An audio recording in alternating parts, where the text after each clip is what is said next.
and welcome to this week's episode of the Windswift. We've got a full crew here, and the ship has set sail to where I wonder. Well, not really, because I watched last week's episode. So who's going to tell us what happened in last week's episode? Dice of Destiny says it's number 1, and that is Con. Con is up. The great Dark Lord of the New Order. Tell us, what happened last week? Well, ever eventful is the life of the crew of the Windswift. Having just vanquished the vampire lord, we then found ourselves encased in ice for the rest of the night. So it was some enforced downtime, and it gave us the opportunity to repair our somewhat damaged ship. And I was able to bring some of the captains up to speed with the interesting developments with the Druid Oatkin, who the Druids have agreed to help us in our rather vague endeavor to reform the Order and remove the dragon technology, or the technology which threatens the return of the dragons from use.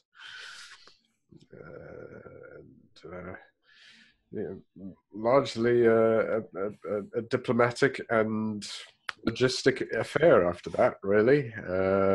Further interactions with the Oatkin. Druids are, well, they're very focused on certain outcomes.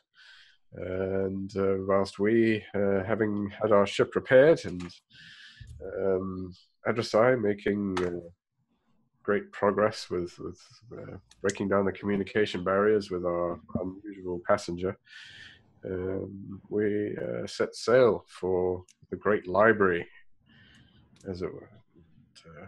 The ship itself, having been worked on by the master shipwright, is now moving through the water like she was designed to do so. Absolutely. And she is moving swiftly. Yeah, I had to do that. I had to figure it out how to get in there somehow. Anyway, thank you for that, Con. Yes, the ship is en route to, well, we hope that she's en route anyway, to the fabled city of Rythamwir, where there is a large library. But our vision is obscured as a great fog has rolled out over the large Earthweir Sea. Earthweir is the name of the sea that you're currently sailing over the ocean, Earthweir Ocean, I should say. Fog has descended and is obscuring vision. The crew are unsettled by this, having been aboard the Windswift now for several years. Most of them are used to just going above the fog and not being hindered by this strange grey mess. So are we in high sea, or are we close to the shore? No, you have had to break out in order to sail from Denethwold. I'm just looking at the map. To sail from Denethwold to Rythamwir, you basically are just heading due east, but you have to cross pretty much the extent of... I just, depending on where at this point we are. Yeah, I would say... straight out. I mean, I defer to our navigator, of course, but as helmsman, the glance at the map would say that perhaps an attempt to pass within a sighting of the Ethel anchor to maintain navigational bearing with where we're going. But yes, between here and there is open water. Yeah, makes sense. Right. So straight east and then follow the coastline. That is what the ship is Stop doing. trying to dodge the training, Con. Come back. Long point guard. We got a whole bit of ocean there. Yeah, it's going to take you a week to sail across this particular stretch of ocean. You've got 1,000 miles between you and Rythamwir, and yes, it's going to take quite some time. Long point guard, you hold the sword right in front of you, stretched out arms. You're trying to train Con in the use of a sword. I mean, he asked me to train him. I have this long sword. The tip of the sword should roughly be at the height of the opponent's head. Con is trying to do this whole thing on the bridge while it's happening. Down below deck, however, Adversai was engaged in a conversation with a scaly character. I was. What do you say to him? So he just said that Chak'qu'ontyl was the name of the book. Yes. Right. And I basically just go, oh, that's its name. And you know that I have the book because of the dance that I did. Right? You dance. You dance. Yes. Yes, I learned that in the book. Right? Because that's where you learn that. Okay. Okay, look, who are you? Do you have a name of your own? I am 9. 9? Like the number? Like, no. I guess. All right, hello, 9. I'm Adressai. It's good to meet you. You were one of the Chak'qu'ontyl, right? Chak'qu'ontyl, yes. Yes. That is very strange, considering that they have been dead for quite thousands of years. He looks down. I'm not dead. No, I know that, but you also came here through the body of a mutated gnome. What is a gnome? It's a small creature. I'm small. I know him. Not okay. I think. What exactly? Do you remember the prison and the engine there? You were there with some of your friends, right? What prison? The engine, the big furnace with the dragons I inside. lay stones. I stone layer. Your stone layer? He's a stoner. Right. So Stones. what?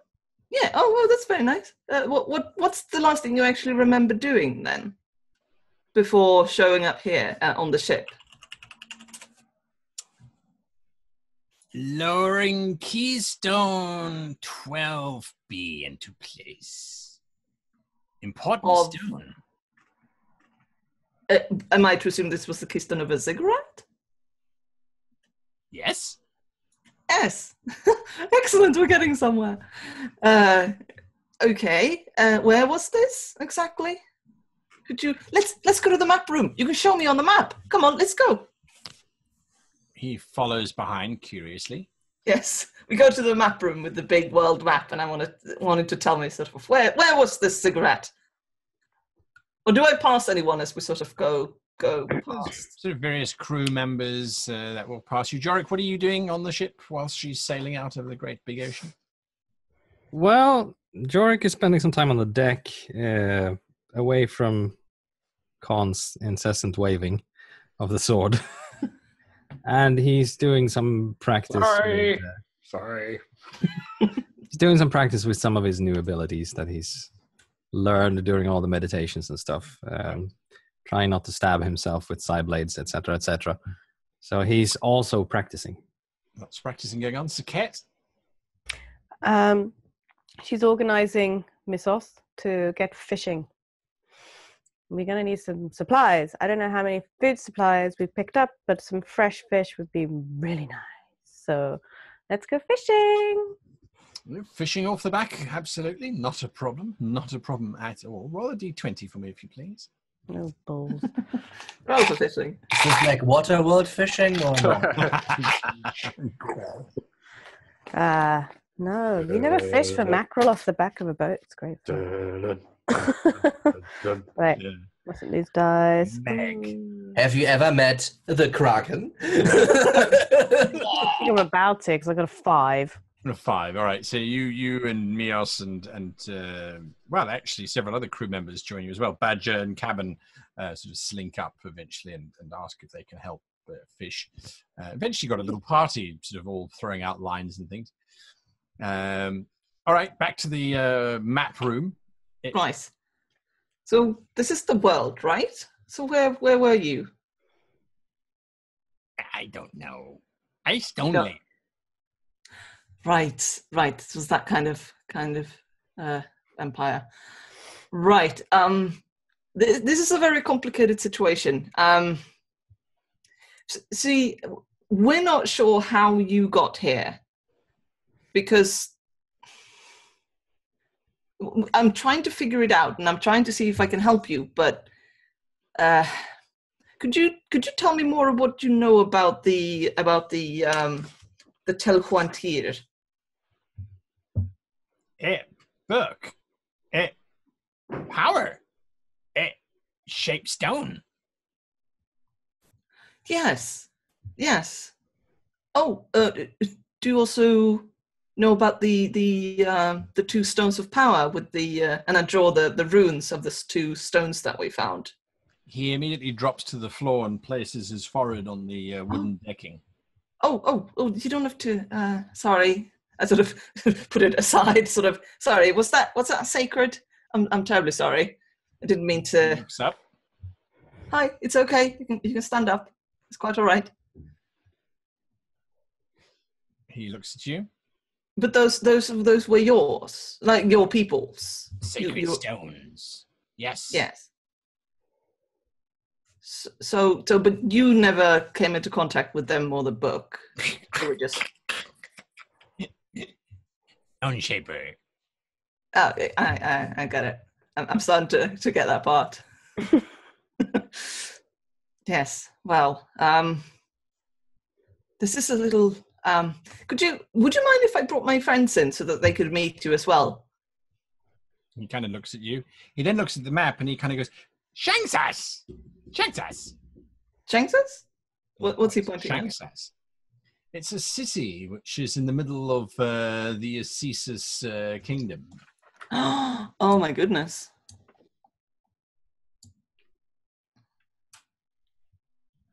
Yes, that's where you're from? Shanksas. Does that mean yes? Really cranky in the Assis's kingdom. Yes, that's where you're from. Oh, Shanksas. Yes, you might still be. The people might still be there. Actually, now that I think a bit. Just wait one moment, please. And I sort of stick my head out and go, everyone, could I have your attention for a moment, please? I appear to have established communication with our gnome lizard friend, and I'm having a little trouble parsing exactly what's going on. I think he's a stone layer and doesn't really know what's happening either. So if everybody wants to come join me in trying to figure things out. Okay, that sounds fun. Yeah. Did he tell you about anything interesting? I mean, about history and... He's a stone layer. It's apparently the extent of his knowledge, I'm afraid. If you want to ask him about keystones, I'm sure he can help, but look, you just have to meet him. Rituals that his people do? I mean, come on. No, but apparently I did the hoppy dance, so that means I'm in charge. So just hop over here, please. Hop to it. If you insist, I put the sword back in its scabbard and nod at Blaxton. We can resume this soon, hopefully. Lieutenant. All right, let's see what this dragon worshipper has to say. Fine. Ty breathes a sigh of relief as you leave her deck, and she goes, Her deck? Wow. Wow. Yeah. So the five of you congregate in the map room. There's this very... I introduce everyone. I'm 9. Hi. 9. 9. 9? Did you have 9 siblings as well? 15. And you were number 9? Yes. Amazingly 7 of large 9. families. See, this is why I call you people in. You just get these things. Wow. Right. So I'm starting. Sorry. I'm starting to suspect that maybe the Chak'qu'ontyl are, in fact, still here and in the Assis's kingdom, and we've just sort of teleported a stone layer into a gnome somehow, but he doesn't remember anything about the prison. I would like to know, why did you try to open a portal to the dragon dimension?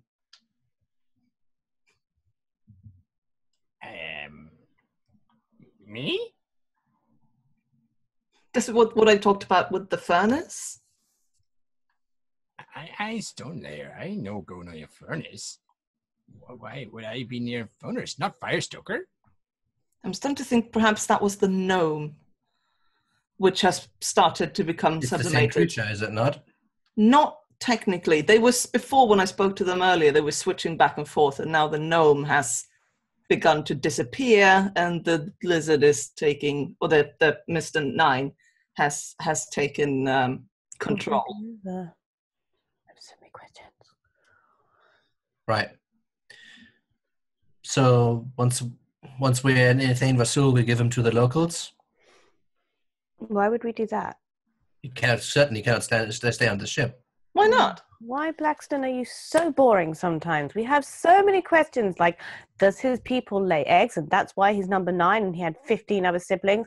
I mean, that's quite interesting in itself. And then How is this relevant? Not relevant. It's relevant. It's history. Eventually, it is relevant. and if she does the hoppy dance, and that makes her in power. I just stand up and leave the room. All right. Oh, Sorry, he's a little grumpy. he's always grumpy. Ignore him. We have so many questions. And Richard. Look, how? I just have some questions first because I need to figure out exactly what we're dealing with. How old are you? Just 9, approximately.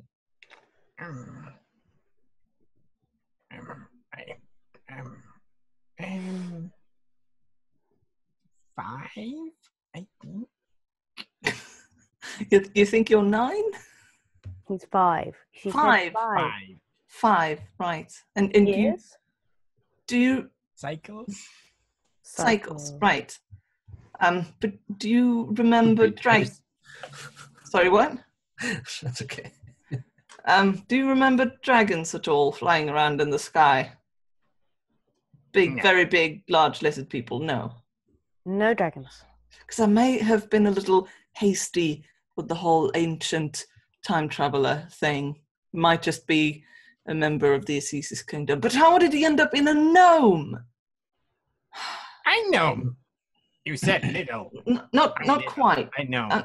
Yes, but No, not no. all little things are gnomes. Yes, they're a race, all to themselves, and they have flesh, not scales. Mm. I know then. No, they're like her, but smaller. What are you trying to say? No, Well, I'm it's just like a saying skin. Oh, Yes. Well, it's good that we're traveling to a great library because it would be interesting to know if there's any, more books. More research. well, anything about this phenomenon. Yes. It would appear that an entire separate creature has been transported into the gnome and somehow shed the gnome like a skin. Yes, I mean, the worrying thing is that this happened because of the radiation from the engine, which has the open portal. And Yeah, and So how there's does that probably cause the not going to be anything in transmutation? the library about that, right? no. No. Or if there is, it's probably not in that particular library. After the library, we have to break into section 13. I'm just gonna leave this in your very capable hands, Adrus. I do not understand anything of this.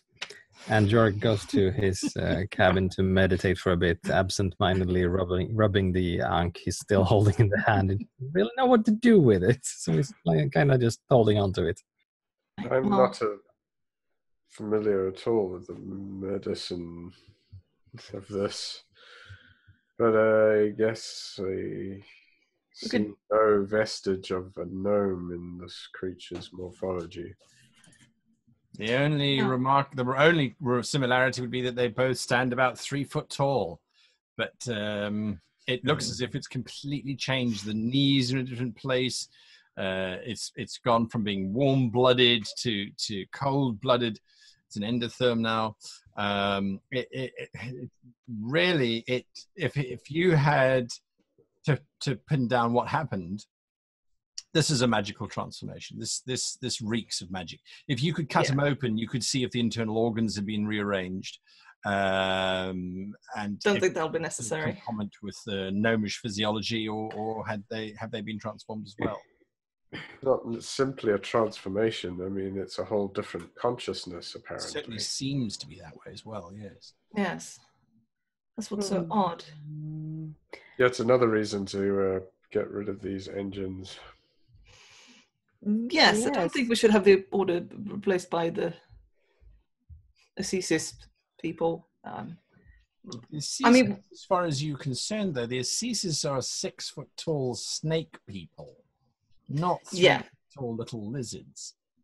Yes, thank you. I was about to ask, like, what do I actually know about them? Because they seem very sort of insular. Right, Yeah, so... they don't recognize the orders either, so we're not welcome there. Yeah. Oh, that's going to be tricky. Could we get in disguise? If you have your glowing symbol, you're allowed to approach the anchor, and that's it. Yes, well, we can't exactly drop him off back home either. I mean, I think we'd have to... Would you like to stay on this ship until we figure things out, at least? You're the leader. What? You're the leader. You're in charge. You know the dance. Yeah, okay. You really need to teach me this dance. True. What exactly... That's the dance of the shaman, right? The with the big feathery headdress. The people who have the cigarettes. Leaders. Yes, those. What were you building? Ziggurat. Well, yeah. Where was... he's not gonna know. Where? Shangshas. He points at the map. Oh, right, yes, it was building a cigarette at Shangshas. That makes sense. Do we know that place? Well, it's in the Assisi Kingdom. It's currently the capital of the Assisi Kingdom. Yes. Ah, yes. Okay.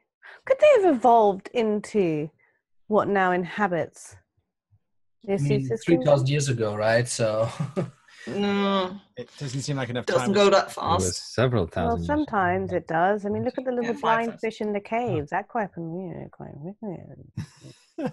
But also, these don't look anything like snakes. It would be very strange. And also, no one really knows what the Assisi inhabitants truly look like. They really, if the Wraith are militant about protecting their borders, the Assisi are downright paranoid.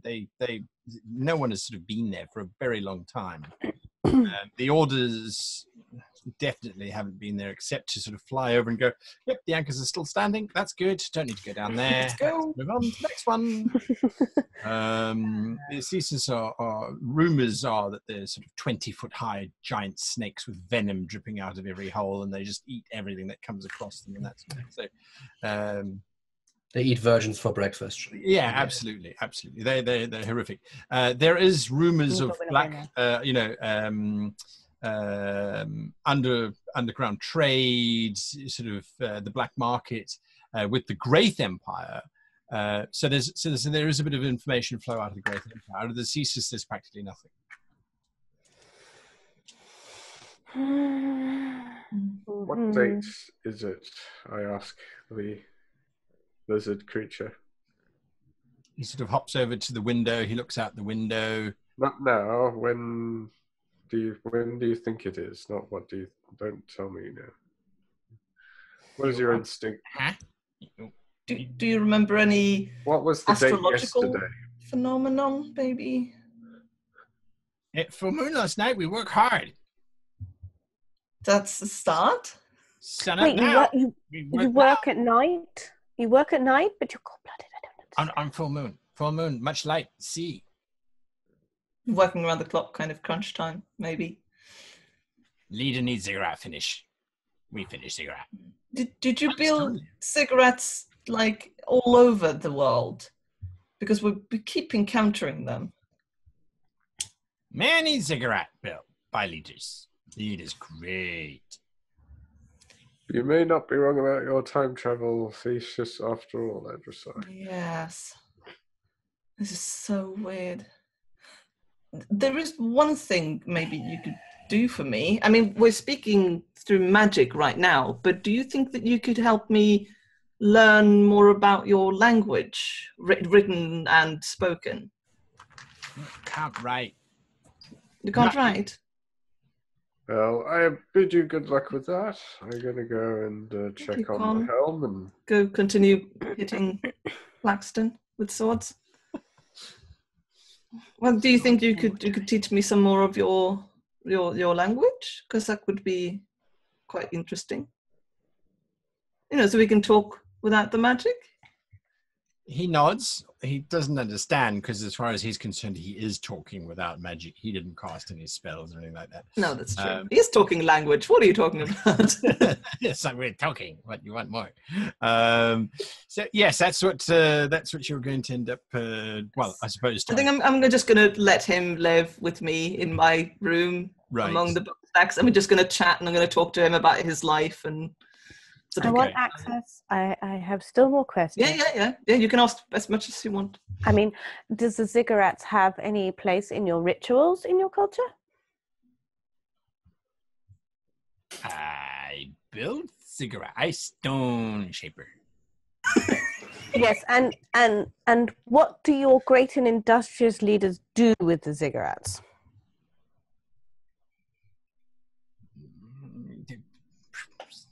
They keep the gods happy and the sky from falling, and they defeat the demons. And I don't know. Which gods are those? Oh, he rattles off a bunch of gods, and most of their names consist of X's, Q's, and L's, right next to T's. Cluck. Exactly. It's like, huh? I think I just located my jaw trying to pronounce what. Like learning to speak Klingon or something. Yeah. All right, Actually, so George for goes the to next find... week, that's what you guys are going to be doing. Is sort of just going to touch him. And...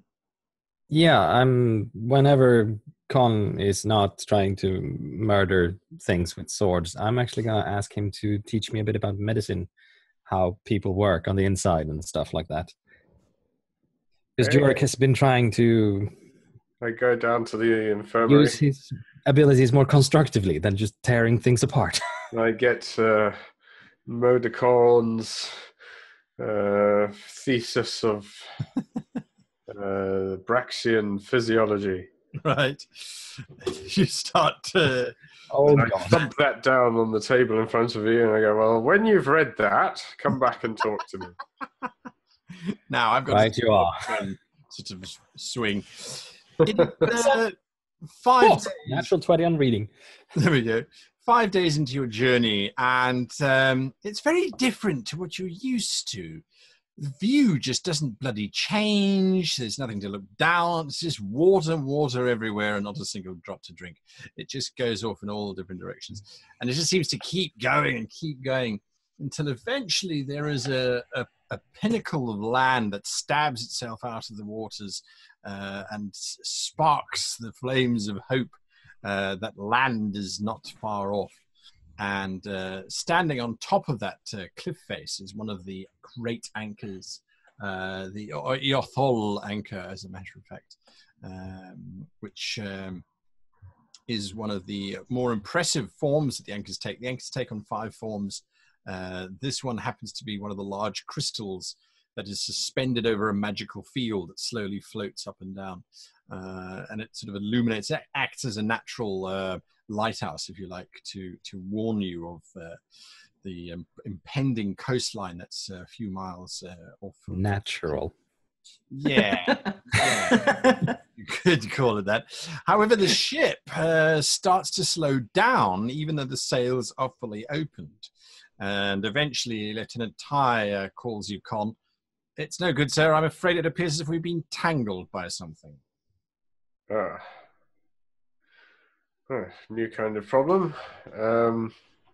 Get everyone looking around the decks.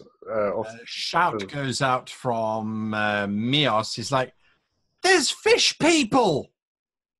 There's a what now? He's possibly referring to merfolk. The merfolk are they're amongst most of the species of Brexit, they're called the forgotten people because they live underwater and no one cares. How do they taste? Why? Right.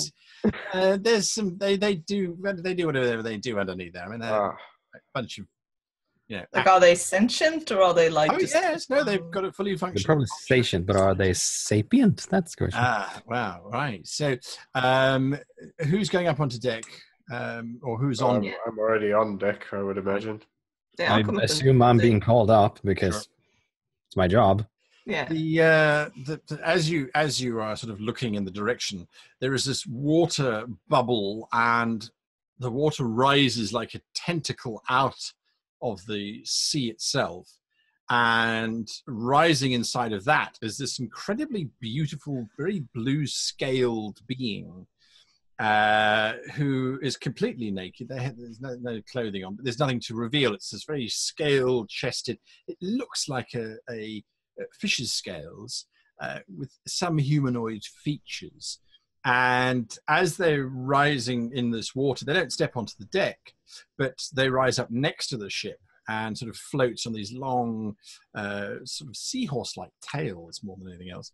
And with a slightly humanoid head, they're these very large eyes which stare blankly. They don't have eyelids. And these very open mouths. One of them looks at you and says, "Who is the captain?" Wait, Con. I reach over to the ready alert bell next to the dangling next to the helm station there, and just give it a ding, and then sort of step forward towards this column of water. "I have come to collect your dues." It extends this very webbed hand out towards you. Those would be? Passage across the oceans. How much? No, we 15 of your crowns. Seems reasonable. I hand it over. He takes it, and he looks you up and down with these big eyes. "Are you en route to the Empire of Vasul?" Information costs extra. "As you say." He sort of does a bow, and the column lowers back down into the water until eventually there's just bubbles and things left. And suddenly the ship lurches and starts moving forward again. And the wind sort of picks up in the sails, and she starts to move. Well, that was certainly a Weird. little bit unnerving. I didn't even know these things existed. Well handled, I'd Con. forgotten about them. Yeah, so not exactly the thing you expect to stick their head out of the water. I Yeah, assume not a for crown gold. is a gold piece. Why do they want gold? I mean, what value is? I suppose it doesn't react with the water. The stories I heard, they drown people. That's all I've heard, and that was legends, sagas to scare children. Well, those turned out to be true, didn't they? Well, they did scare me, but I'm not a child anymore, though. No, but I'm sure if we hadn't given them the gold pieces, that we'd probably be dragged down to the bottom of the sea. Probably not be as amenable, certainly. Seems What like the a fuck dream was reaction it to riding? gold pieces. I mean, what was the tentacle attached to? Some kind of water shaping magic, most likely. Probably magic, yes. Mm, No, I've read about water shaping magic. It's quite fascinating. They're very good at it. Clearly. Yeah. "Sails they ahoy, apparently have- captains!" shouts Mios from the crow's nest. oh, land. Yay. What's sorry, ahoy? "Sails ahoy!" And he's Okay. pointing to east, and you can see the resplendent and magnificent green sails of the navy of the Empire of Vasul. And it's not long before there's only one way to describe it: this magnificently graceful ship sails across the water, but she has 3 hulls on her. But unlike the Sejet ships, which sit low in the water, the 3 hulls, 2 are sort of back and give an impression of a skater on ice, And then It's the a front tricycle. one, it's almost like a tricycle, yes. These 3 holes. The front one, though, almost looks like a beak because instead of rising out of the water, it plunges into the water. So it's cutting through the waves rather than riding over them. As well as, of course, then these large green sails behind the forward prow, giving quite a predatory look in one sense, but in another, this incredibly graceful vessel comes sailing directly towards the Windswift. There's a signal from the front of it. There's an elf in green leather armor. Lieutenant Ty calls out, "They wish to talk, sir." Certainly is a lot busier on the waters, isn't it? Sure is, yes. For me, it wasn't worth coming into the first place, she says as she turns over. Right, heave to, Mr. Naxon. Sails up, hoist the sails. Let's get out of here. Well, let's stop, sorry, she says, as the wind comes to a stop. That's what you have to do, sir, when you're in the water. So this ship... I make sure the crew is ready, as usual. All right. I ring the bell again. Fine, come. The ship is 3 times the size of the Windswift, both in length and width and in height. Just this incredibly massive vessel. And looking down from up on high is this very imperious-looking high elf. And he looks at the assemblage. Please indicate who is the captain of this vessel. The 5 of us. To whom, then, should I address my comments? To the 5 of us. Well, you can look at me if you want anywhere to fix your gaze, but what's the issue? He fixes you with this very imperious gaze. These 2 blue azure eyes look down. I am Captain Volmuth of the Wraith. You are now in the waters of the Empire of Athane Vasul. I welcome you on behalf of the Empire. Unfortunately, there are circumstances currently beyond our control which necessitate an escort to whichever harbour you are travelling. I answer in High Elven. So my name is Captain Adressai of the Windswift, and we thank you very much for the courtesy. We are heading to oh god, my Is it Rythamwir? yes, to Rythamwir, and That we is would some journey from gladly here. accept an escort. What exactly are the issues beyond your control? They are indeed beyond my control, and should circumstances change, I will, of course, inform you duly. In the meantime, please make your heading the same as our vessels, and... So you're not going to tell us what exactly is necessitating this Escort. escort? in the unlikely event that this convoy is attacked, you will find your aggressors are the individuals who serve the Lord of the Oceans, a title no longer recognized by the Empire of Athane Vasul. Oh, the water people. The Fishwick? merfolk, yes. No, we already paid. Meanwhile, I don't understand the word. I would want to take a closer look at what this catamaran, yacht, whatever. It's a trimaran. Yeah. It looks, she's very fast. There's no doubt about that. She has... I'm more interested in the people and how they behave, how they're equipped. These Right. kinds of... So standing next to this, obviously he's a captain of some sort, are two guards. They're all dressed in leather armor. It looks to be more designed to protect against arrows and ranged attacks than sword blows and that sort of thing.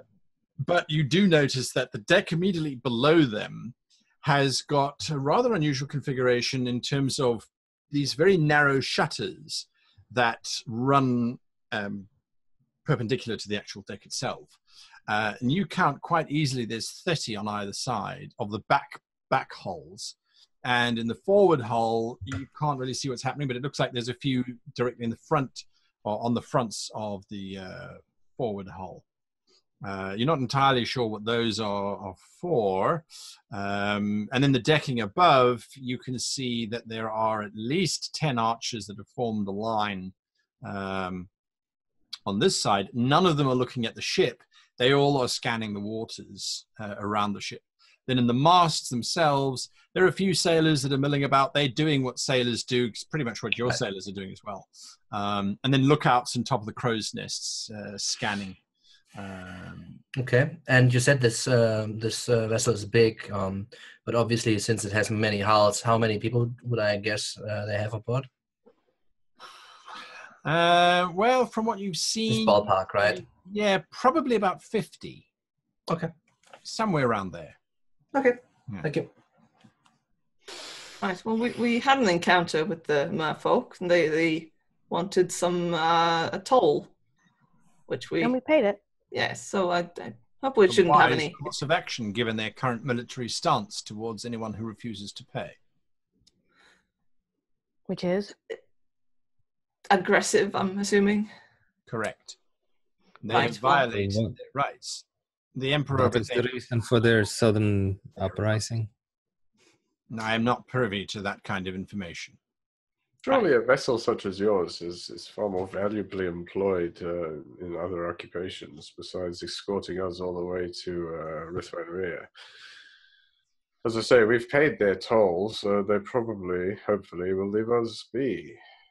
We are not a military vessel of your empire, so we are not a military target for them. And you, I'm sure, have more military objectives to accomplish. A noble sentiment, however, you are within the waters of the Empire of Athene Vasul and thus are under the protection of the Emperor. If you so choose to relinquish that protection, then we will happily continue on our journey, endeavoring to be more useful.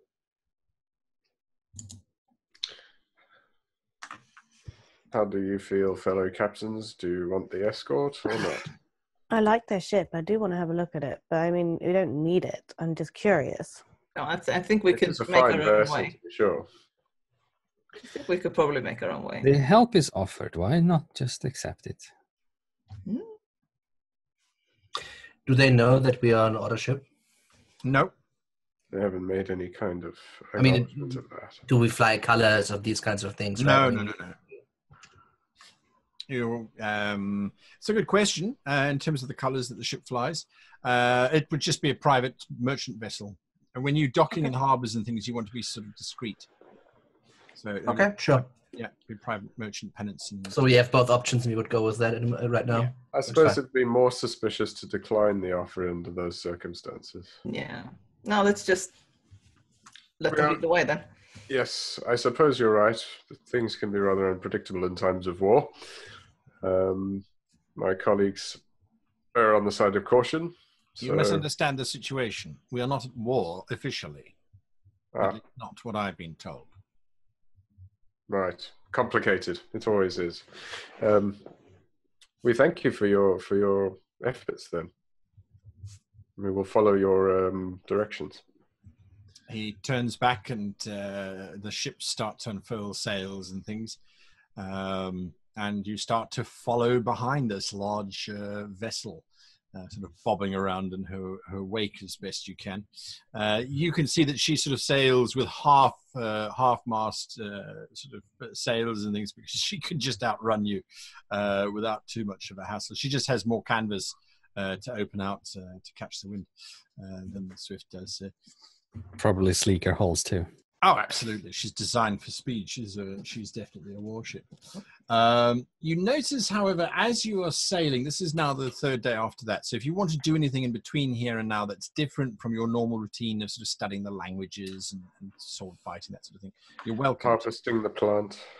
Ah, yes, harvesting the plant, making your healing potions, absolutely. Right, you delivered a healing potion each, right, Blaxton? Yeah, so we got one of those. Oh, I it's in the kind of hole, just right? left the exploding potions somewhere. Did I leave them on the boat or on the Probably deck? in the On the hold. dock. I mean, No, probably in the hold. oh, that's a good thing, isn't it? Yeah, once you saw that Zavalo had left without them, I don't see any reason for you keeping them. I also kind of want to show this to our new friend, Mr. Nine, the book, and see like what he actually has to say about it. And Ooh, The I wanna do moment that for you, that. you bring out the book, he shrieks and throws himself on the floor and Does he do looks that straight often? down. I think it's very sacred, possibly. Have you seen it before? Is what I'm asking here, Edrisai. Have you done this before? No. I drew the symbols from the stones for him, and it was sort of the same reaction. This is very interesting. It is, isn't it? They're both obviously sacred. But why are they? I'm sorry. I'm putting it away now. You can you can come up. It's okay. You don't have to do that, really. Or does he, according to his culture? I mean, you can if you want to. I'm not saying you mustn't. Leader no kill. I no do bad. I stone shaper. There's no stone for me to shape. Tell Rana not needed. Rana? Who's Rana? He points at where you put the book. Tell Rana. Oh, it's like the shortened name for the book. And I'm Isn't not needed. Talrana? Because it said that the Chak'qu'ontyl was the book, right? Who's Talrana? Book. Book. Is the Talrana the person in the book? No, it's book. Right. This is very complicated. You're telling me. Mm, Every time we ask him a question, it opens up more questions. it really does. Well, I won't take it out again. I know it's not needed. We're not going to shape any stone. As you're talking, there's a tremendous whistle that sounds out from the Elvish ship in front of you. This is now after 2 days of sailing behind her, by the way. And the whistle, the ship in front of you, there's the bosun of the ship goes, he runs to the back of the ship and he starts signaling the Swift, at which point you hear Lieutenant Tyre shouting into the speaking horn, "All captains to the bridge immediately, we're under attack." What? No, but we paid the thingy. Well, I get to the deck, obviously. Guy, quickly, before we Yes. get... I just wanted to check, what is the frequency at which I am producing potions from that plant? One a day. One a day, so I've got... It's 5 days plus 3 days. Three, At this right, point. so it's 8, yeah. Yeah, Jork slips on his armor and sort of buckles it up as he runs up the. Well, Right. in that case, I distribute 2 potions to each of my fellow captains. All right. Yeah, these are particularly fine. They are. Oh, thank you. So very what much. kind of potions are they actually, like mechanically speaking? Standard health potions, right? 44 plus 4. I think it's 44, right? It was the bigger ones. That's the number I 44. got. That's what I wrote down, 44 Okay. plus 4. All right, so it's big. All right. Nice. Very right. nice. No modifier, just 44 Plus 4. plus 4. Okay. Lots of 4s. Yes. All the 4s. It is the force. Oh, dear. Be All with right, you. for that comment, I want you to all make initiative. Thank you very much. The hand of God I was want you to smiting know. down. I grabbed my new So do we get the ram's +2? head. Or are we too scattered? here? No, you do No. not get the +2 anymore. Oh, No, not anymore. I've changed my mind. No, nothing. Well, no one's been able to react to it. No, he's rearranged his abilities, so he's no longer the beacon of speed. All right, Blaxton, what did you get? 14. 14. Jorik. 13. Sejet. 19. Con. 6. Adressai. 22. Oh, phew, I'm not going What first. are you doing first, Adressai, as you speed run up cat. on the deck? I'm just going to tell the Mr. Nine to stay here and run up onto deck. All right. As you run up onto deck, you can see that the Elvish warship is busy veering hard left, heading out into deeper ocean. and the bosun is busy signaling, and you can see that Lieutenant Tyre is busy trying to read what she's saying, and he's sort of reading it out. I think they want us to try and continue on as best speed. They're going to try and divert something, she says. As she says that, this massive... If you didn't know better, you would say that this looks like some dragon that has been entangled in seaweed for a millennia, surges out of the water and slams into the side of the Elvish warship. And as it does so, its two foreclaws just sort of try and rip into the sides of the hull. Standing on its back, you can see more of those silver-skinned beings, like the one that demanded your money, and they all launch onto the actual deck of the Elvish ship. They're wielding tridents and spears that have got sort of mother-of-pearl blades and things as they start to waylay into the elves.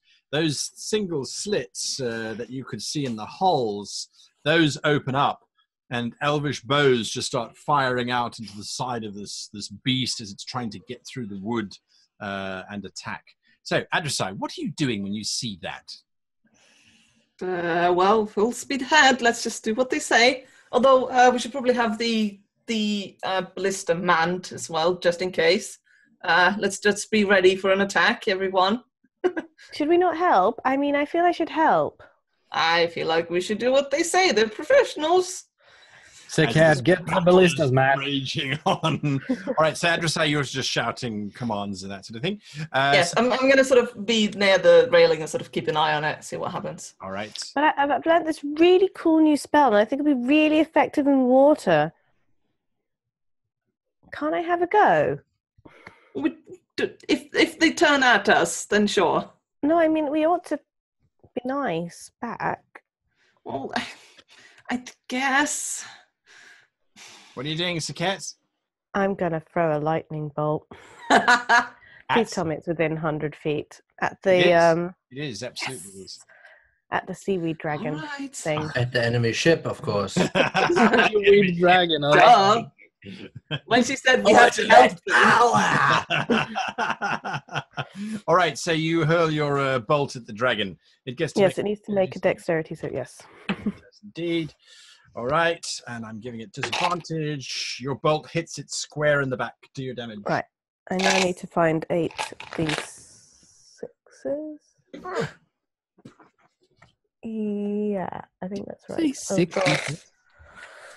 It's a really nice spell. I know it's a really nice spell. I just don't think I have 8 d6s. Hang on. You rolled it multiple times. That's true. I may have to do 4 d6s twice. Right. Or 2 d6s. Oh, okay, never mind. You're crazy. I have 7, so I'll just roll 1 more after that. That's fine. Just don't go to the sofa gods. It's fine. It's fine. This time I've made sure that can't really happen. 12. All right, you're calculating your damage. In the meantime, going on. Blaxton, what are you doing?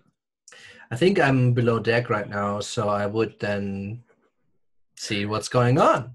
All right, so yes, you see this. You see this great big blue bolt of electricity arc out from the ship and slam into the side of the beast that's on the elvish vessel. Causes 24 damage. 24 damage. All right. Oh, that was fun. The creature on the side of the ship that blasts sails into its side, and the electricity seems to play across its skin over and around it, doing far more damage than it would have if the creature had been dry, as far as you're concerned. Once the electricity has stopped, the beast is sort of staggered. It doesn't seem to be attacking as much as it was before. That was amazing. Do you think you could teach me how to do that? Here's a question, Yeah. guy. I don't know, actually. Can I? They have these lightning rods, right? Yep. Would I have been in reach of those? The range is pretty short on those, isn't it, though? Like 60 feet? Mm-hmm. Yeah, I think so. Yeah, you Sure. can. Oh, absolutely. You can get to the storage on the ship this round if you need to go and get a lightning. Okay. Yeah, I'll get a few. Sure. Absolutely. You go rushing off to do that. Jorik? Getting up on deck, I will string my bow because I don't keep it string because it will set. So I will do that, and while I'm doing that, I will stroke the wood of it and infuse it with a part of my soul. As so one I does. can now attack. Its effect is I can attack twice. That's it. Nice. Okay. That's what I do. The creature attacks the elvish ship and doesn't do any damage. Just do that. Really, this dice is just. All right. It's obviously been damaged by that electrical strike. Its claws sort of rake across the wood of the elvish vessel. On the elvish ship itself, the elves are not having much of a great time either. And you can see that basically what happens is these merfolk, for lack of a better word, they charge in with harpoon and spear, and once they've speared an elf with this harpoon, they basically just turn and leap off of the side of the ship, swan diving back into the ocean. And there's this silvery line that's attached between them and the harpoon. And it just pulls the elf off of the ship and into the water, where there's some thrashing around for a few seconds, and then it's absolutely calm. So you can see there's probably, in this initial attack, probably 8 elves have been pulled off by these merfolk riders as they have engaged this particular tactic. The sea dragon certainly doesn't seem to be affected in the slight. Well, it doesn't seem to be effective in the slightest against the actual hull of the ship. Con, what are you doing? Standing aghast for a moment as all of this unfolds, and then probably being brought out of that by the blast of electricity fired across from our ship. I sort of look at Sejet with a thoughtful look for a moment. So, okay, so we're going that way. Well, they helped us. We should help them. We have range. And I really wanted to try that one out. So you said, sorry, did you say it looked like it wasn't having that much effect on the hull of the vessel? Yeah, the water dragon, the sea dragon, whatever you want to call it, its claws don't seem to be able to penetrate the hull. But on deck, you can see that the initial launch of merfolk, they are being a lot more effective against the elvish combatants, because the elves are not designed for close range combat. They're designed for range. The ship itself is not sinking under this. No, not at the moment, no. The elves are. Yeah. What are you doing? I direct Nexon to bring us closer. Bring us closer? Yes, sir. Captain Adversay gave the conflicting orders, sir. No, just do it. We've changed our minds. Apparently, we're being nice. He starts spinning the wheel, bringing the ship closer towards the melee fracas. Depends on who you ask. Yeah, Adversay, back to you. Oh, it's back to me. Well, I've been working on some new tricks. So if anybody wants to get over there, I think I can fly you there. That's a question I meant to ask. How far away are they at this stage? Now with the ship being brought around, they are about 70 feet away and getting closer as the ship sails closer. Okay, I want you to try and keep us on an orbit. Look out for anyone in the water. Keep us at a distance of 50 feet or so. That should be fine. Sejet, would you like to provide some aerial cover? Yeah, I could. Give me about 10 minutes. Right, I pat her on the shoulder and I cast fly. Oh my god, I'm flying! You should be able to. You have a flying speed of 60 feet for about 10 minutes. Ooh, this is so cool. Can I get into 30 feet range of those things? Of the sea dragon? Absolutely. Well, also the merfolk. Yeah, they're on the deck. There's not as many as there were before. We've got our own Supergirl now. More of it climbing up the sides of the ship. Yep, you're floating in the air. Okay, let's have a go. She's doing strafing runs. Yeah. What happens? I would like to try firing Witch's Bolt at a level 3, please. Okay, make your attack. Okay, here we go. That's our first level 3 spell, right? It's actually Tongues is a level 3 spell, but it's Okay. the first sort of dramatic one. Yes. 8. It goes wide and eviscerates a certain amount of water nearby. Doesn't Oh, well, that was a good try. Okay. connect with the creature. Blaxton. So, how many of our crew are on board right now? On deck. On deck, Right now. everybody is on deck except for the even the Jock-and-Stokes are on deck. You can see that Qwethlan is Waffen is armed with his flamethrower, and Qwethlan is sort of standing there with a hammer and some nails, looking rather vicious. But both of them look as if they really don't know exactly what to do because they've never been. So, what I would do is I'll hand out a few of the lightning sticks. Right. I would give it to Jasani, who's So Naxon is trying to sail the ship. Most of the actual crew are in the sails because if you want to make the ship circle, yes, okay. So I'll then just like anybody who is not, I will give it to them. I would tell the Jock-and-Stokes to get under deck and to see that they're not fucking with our hull. Oh, that's a good point. I never thought of that before. This whole naval combat is very strange, says Waffen and Qwethlan as they go. That they should use informers as soon as anything funny business. Just a quick question, sir. What should I use? I'm not going to use the flamey down below decks. No, but I mean, you should be able to hear them trying to enter. No, I will call you. I got you. You tell us before they enter the ship. I, of course. That's before Qwethlan, before. As And then I'll ready an action with the lightning stick for when we are. Has the gunner got into position?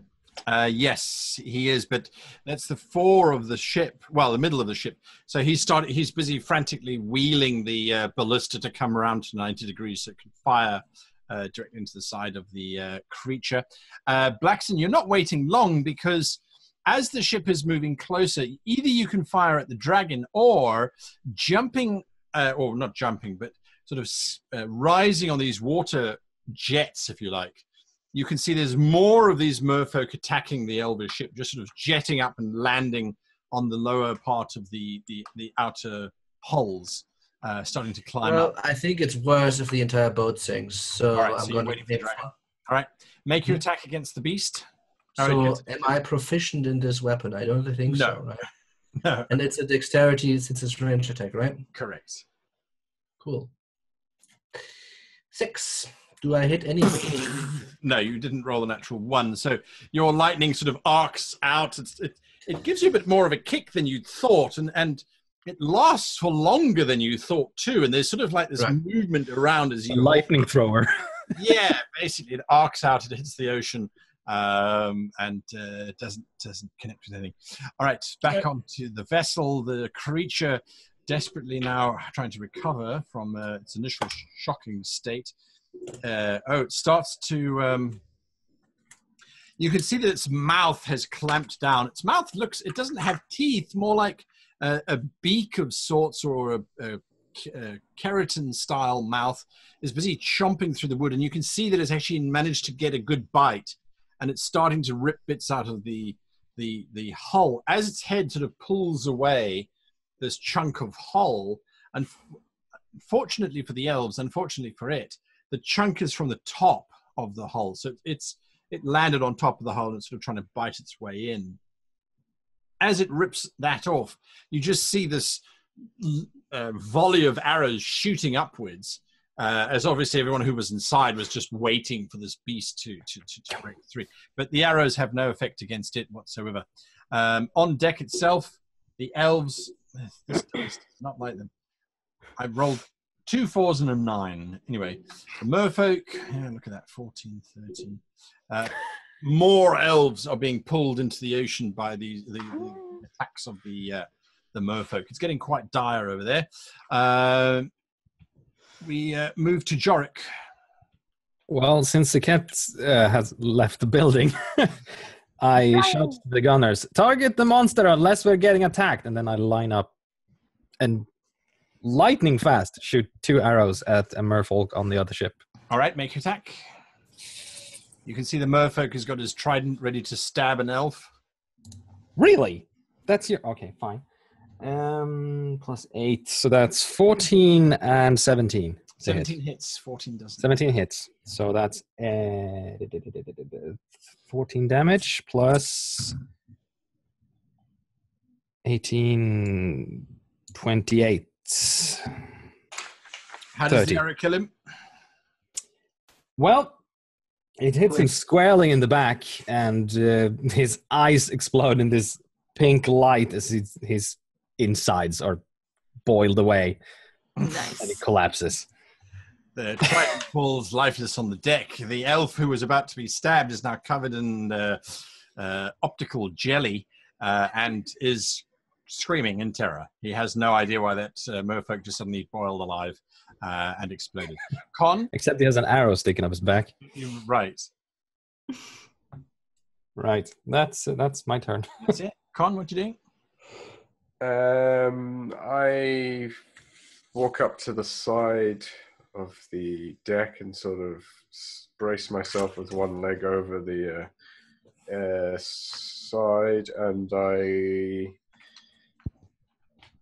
incant the druidic words that will invoke the powers of nature, and a dark storm cloud starts to form sort of in the area above the stricken elvish vessel. All right. As you start to bring about this weather phenomenon, I'm assuming. I then Lightning. Yeah. call lightning upon the creature. Ooh. And, Thunderstruck. Yes. any merfolk sort of within 5 feet also must make saving throws All right. of the creature itself. I'm just seeing this Saruman thing. So one of the merfolk takes full damage. The other one passes his check. The dragon itself, or the water dragon, rolls a 3, so it completely failed. Fantastic. And of course, for some reason, the dice I need for this are not currently in my tray. But that's fine. Yeah. Here we go. What's your damage? 6, 14, 18. 18 damage. All right. Is the max. Nice. The one elf that failed his check gets blasted by the lightning. He just gets blown off of the side of the ship with electrical energy and sort of flick-flacks backwards over and over and lands in the water. He doesn't sink immediately. He sort of floats there like flotsam before eventually to bubble and sink below the water. The beast itself, its head rears back and it fixates these very strange, almost chameleon-like eyes onto the Windswift, and it starts to pull itself or try to maneuver itself around to face this attacker, which is just damaging it so badly. As a bonus action after that, I allow myself to slip off the side of the boat, and as I do, my form sort of wobbles and distorts, and 8 tentacles burst out from my inside, and by the time I hit the water, I am an octopus, a giant octopus. Yay! Here's the Kraken. You said there was no Kraken. Now there is. Now there is. Maybe the Kraken was us all along. Well, I wonder The Kraken was the friends we made along the way. Yeah, absolutely. It's just Davy Jones. He didn't just tell us. Yes, exactly. All right, so you slipped into the waters. Adressai, back to you. What are you doing? How close am I to this massive creature thing now? You are at the closest you think you're going to get. You're about 40 foot away, but in the next turn, the ship will have maneuvered so that you can no longer see it. All right. I'm gonna take aim on one of these attacking merfolk and use Ray of Frost. Make your attack.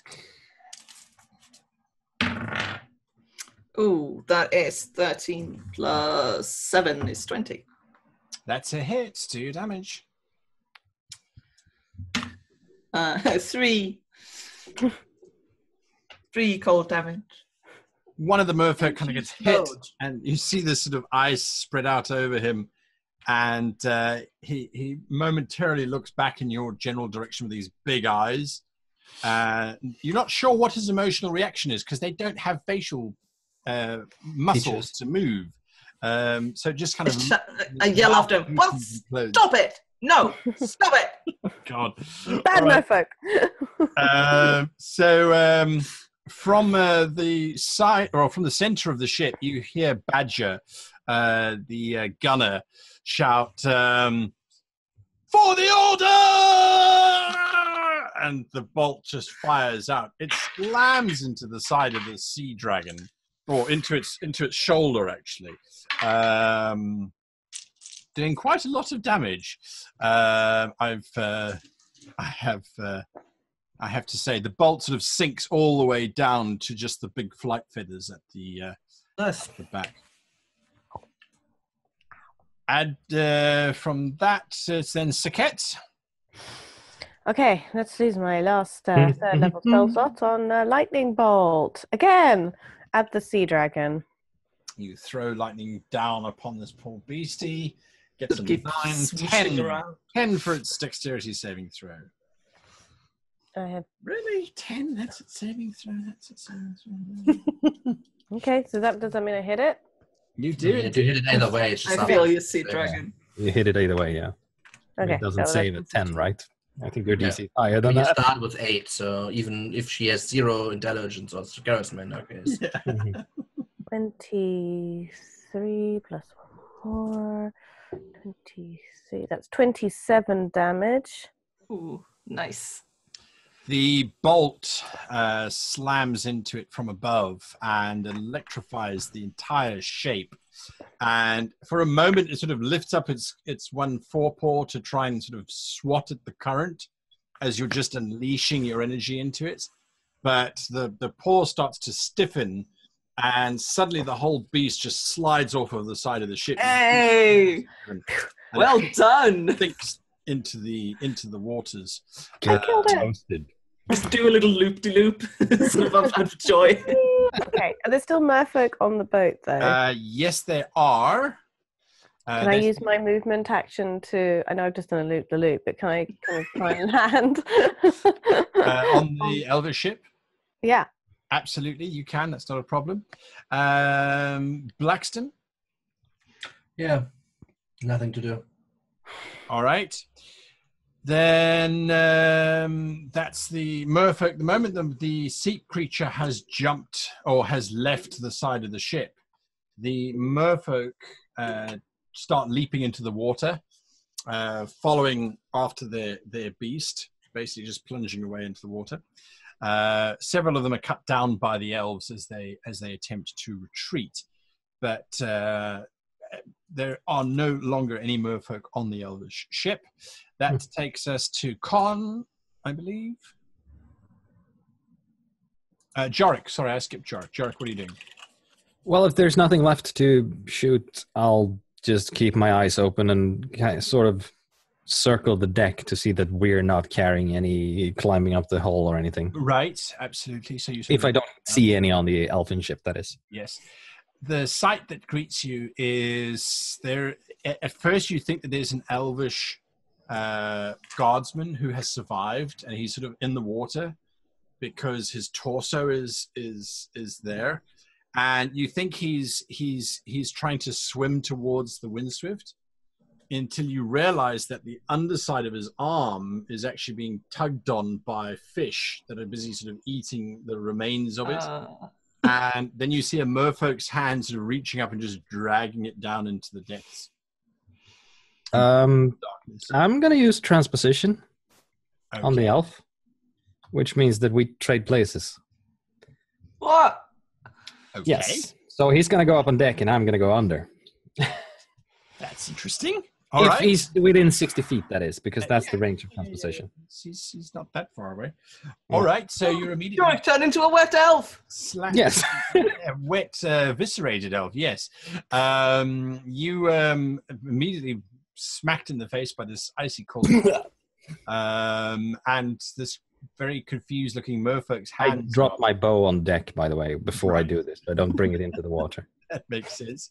Con, you are octopusing around when this giant corpse of a dragon just sort of slides into the water next to you. You can see electrical energy is sort of still playing across its tense muscles. And almost immediately following that, these silver darts of the merfolk jumping into the water follow along with it. Some are trailing out the sort of red blood. And then on the other side of the ship, there's another splash, and there's some sort of action going on there as well. What are you doing?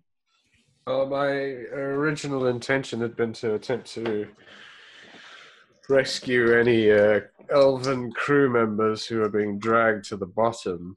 Right. Okay. In that initial exchange. Yes. So having a fairly good swim speed, Yes. I can make that crossing to that area very quickly. Yes. But you said there were crew members being dragged underwater. Correct. So you can see where you are now. You can see two elven marines being dragged down. One of them has a harpoon through his leg and is sort of trying to get the harpoon free.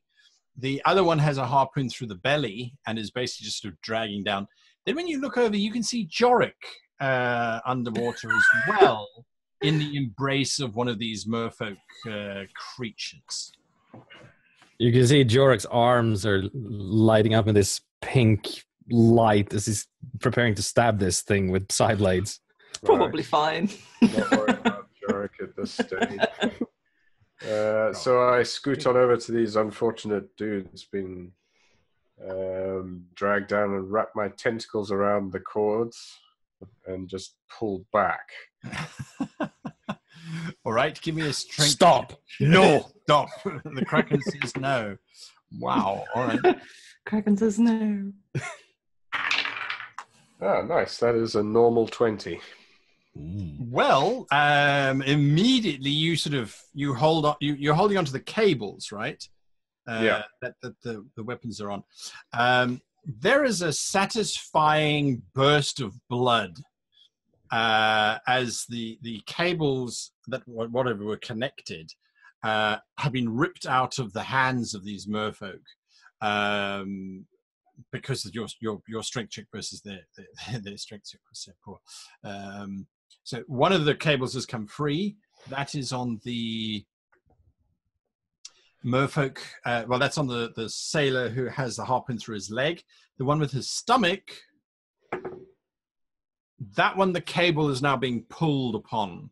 So he didn't immediately let go. So that cable is now completely taunt. You can see that merfolk is busy doubling back and starting to swim back to you. Back up to the top of the round. Adressai? I'm not sure, actually. I don't have super much to do right now. The care of the poor elf who ended up on deck. Yeah, is he... He's Very dead. screaming out in pain. Oh, goodness. Yeah, his lower stomach is basically spilled out onto the deck.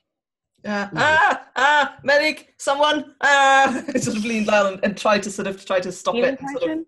Give me a medicine check. Yes. Oh, that's not great. It's 9. 9. Yeah. 9. That's a 9. You're fairly certain that the pink tangled mess you should probably just straighten out, and then you could probably lie that inside. What is this? What is this? A scarf. Loose. I did lose another red one recently, so why not? Right. Yeah, so you're not sure what to do with that exactly. You're not causing any more wounds, but you're certainly not helping him. That's what you're doing. Sejet? I'm on board the trimaran. Yes. So I'm going to look for the no remaining merfolk on the deck. Whatever remaining merfolk there are busy being butchered by the elves. They've got these long curved blades, which they're sort of just slicing into these beasts. The captain walks over to you and he says, "It was illogical for you to engage in this combat. You have now declared your side for us. However, we are appreciative of the fact that you did. Well, I we were ill prepared for their attack." you were kind to us, so we were just being kind back. 'Cause, you know, manners don't cost They anything. have made use of that creature that attacked our vessel. What was it? I am unfamiliar with that particular species. I will report it to the command once we make landfall. Well, if I could help finish any of the merfolk off, I'm really good at shocking grasp. I will bear that and take that under consideration. Thank you. Oh. Gotten really good at that one. Hold on. Hardly ever goes wrong. All right. Am I still able to fly? I mean, I need to get back to my... 10 minutes. Yeah, it So- was for 10 minutes. All right. And I'm like, are we done here? Can I go back to my boat now? That would probably be the wisest course of action. Okay, I'm going to... Let's see how we go. Flash. Okay, I better make a quick flight too. Peter Pan across. All right, Blaxton, Mhm. there is this screaming man on deck. Yeah, I'm on it. All right. So I'll Blaxton, thank God, help!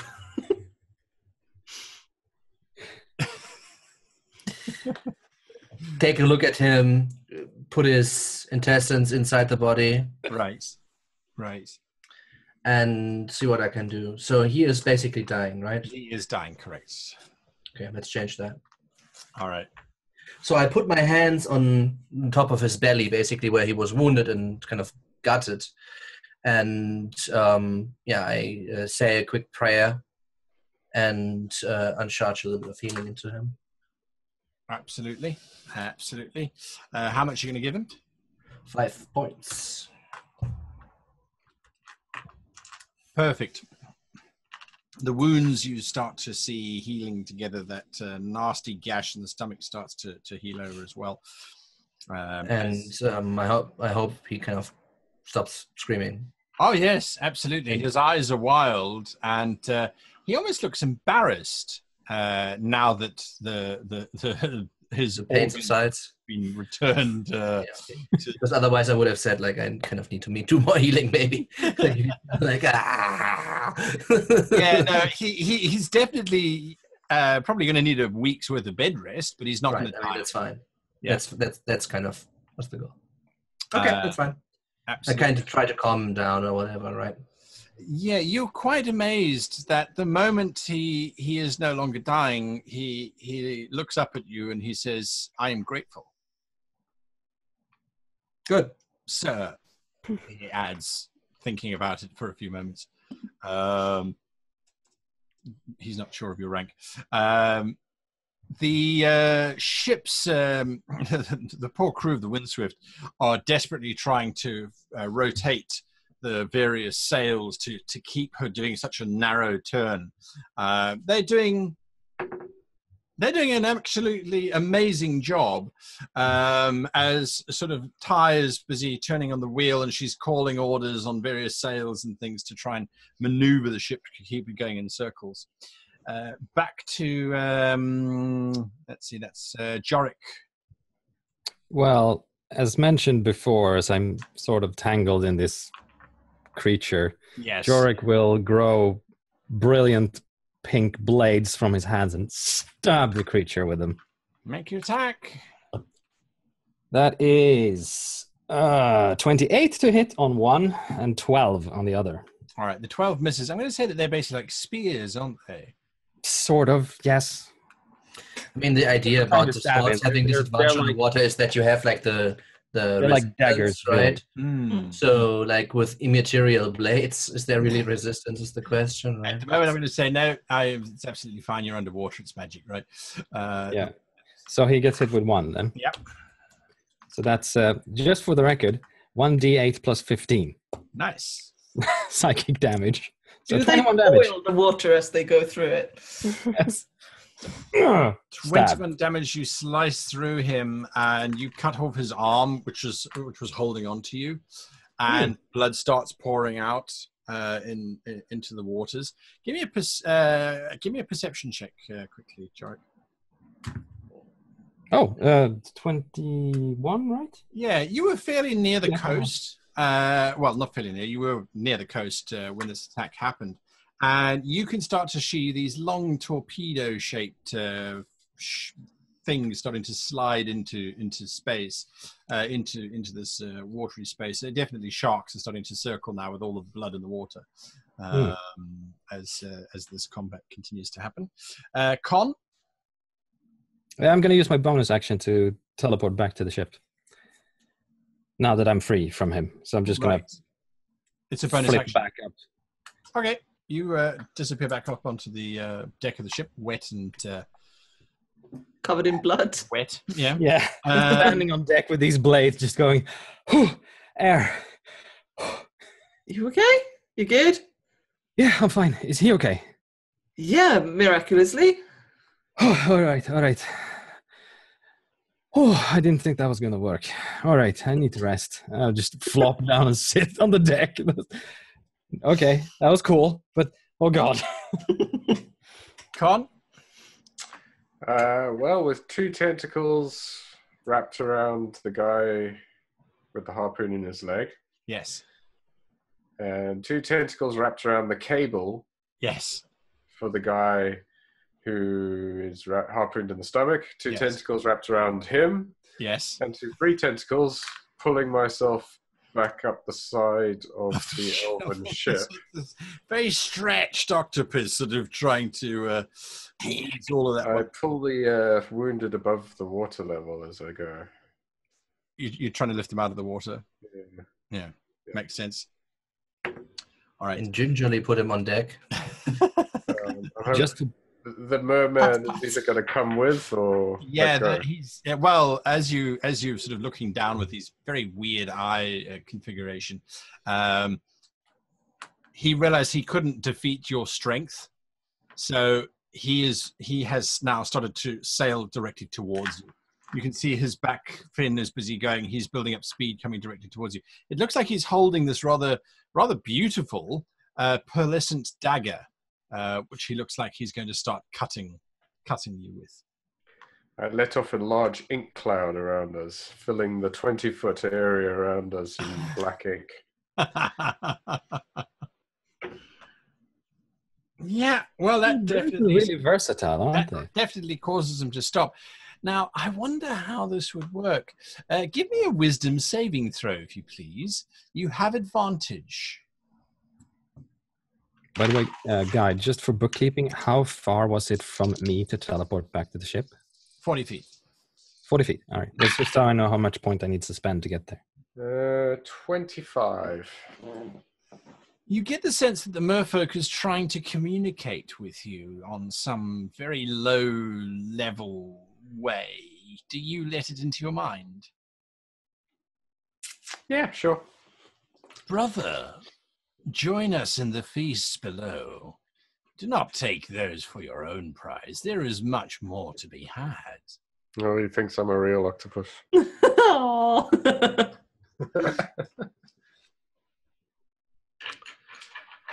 I'm coming now. All right. See you down there. And the octopus gets his axe out of one pocket and Okay. So I assume you continue to pull yourself out of the Continue. I continue to yank. All right. He's cut the cable from himself. He's untied. He knows you're coming down. He has no reason to disbelieve you whatsoever. So this In which case, yeah. octopus slides up onto deck, holding 2 very wounded. So here's the question then, what do the elves do? What do we do? Well- Jorik? Did Jorik see him turn into a... I mean, They're yeah, tackle our deck. basically... Yeah, Dick. Yes. Yeah. Are you going But up we to at least know that he can shape change, right? But they... Elvish ship. Oh, I see. Oh my God! Well, I that's thought you were where going it's up- happening, right? They're being That's dragged right, down that's right, beneath their that's own right, ship. that's right. That's the nearest Uh, vessel. I pull them back onto their own deck, and however many actions I have, it's a bonus action to turn back into a human. It is. So as you pulling them up onto deck, you're turning back into a human straight away. Pretty much. You are very lucky that you did that, because there are currently about 12 archers, all with bows ready drawn, about to start destroying this octopus. The captain of the ship is standing there with his large curved blade, ready to melee into this beast of the oceans. I stand up and look. Yeah, sorry. At ease. Stand down. It is unwise to assume the forms of the creatures of the ocean when they are our enemy. I assume forms as they are more according to their utility. Surely you're able to exercise enough presence of mind to recognize when someone's returning your wounded to you. He looks at all of the men with their weapons slowly being put down. He looks back at you. Surely. Observation, observation, observation. Now, I turn and look back towards the Windswift. Oh, you still have a flying crewman. That's true. It's like, pick up, please, R15. I was halfway bloody there. Now I'm going to go and pick him up. Yeah, you go back. Oh no, you get to fly around more. It doesn't On the take... other side, the fun part is that at some point you can just not concentrate anymore. Then It's true. I could jump into the water whenever I wanted, but You sort of wait until she and Con are sort of halfway over, and you're like, and done. no, I don't think this is not the good type of pranks. That kind of prank is like after 10 years when they trust you, kind of. Yeah. You're going to build up to it. I see. Yeah. Is that then? That's them then, I say before I depart the elven ship. Do you think we've seen the last of them for the time being? This is the first time we've faced whatever that beast was that attacked the side of our ship. This is a change in their tactics. Thus far, they have merely barricaded and trapped ships in place. This is the first sign of direct conflict that we have had with them. I dismiss the storm roiling overhead. You are no merchant vessel. Duh. Hobbyists. I say, Sejet! Can I get a lift? I don't know how much body strength I've got to pick you up, but let's have a go. Oh my God, you're Jumping a lot 5 bigger times than into I am. water on the way. Right. Eventually, just the legs with water. I can't believe you can fly. It's just not fair. I can't. It was all Adversai. I asked them how they did it.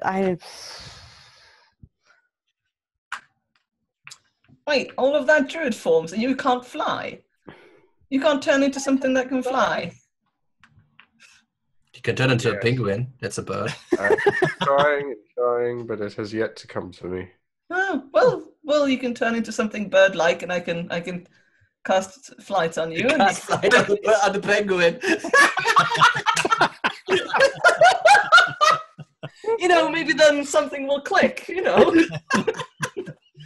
Oh dear! Yes, no. Crewmates like this, who needs enemies? I don't know. Oh.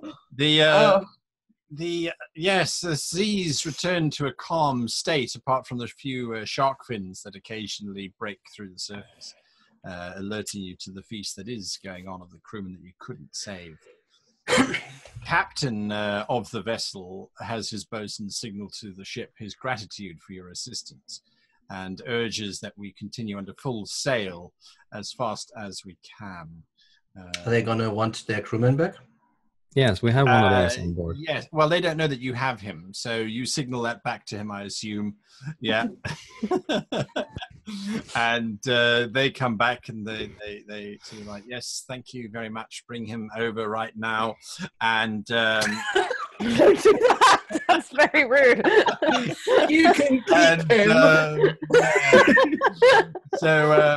Eventually, you Never do semaphores, guy. Just don't. you transfer over the full crewman. Easy enough, right?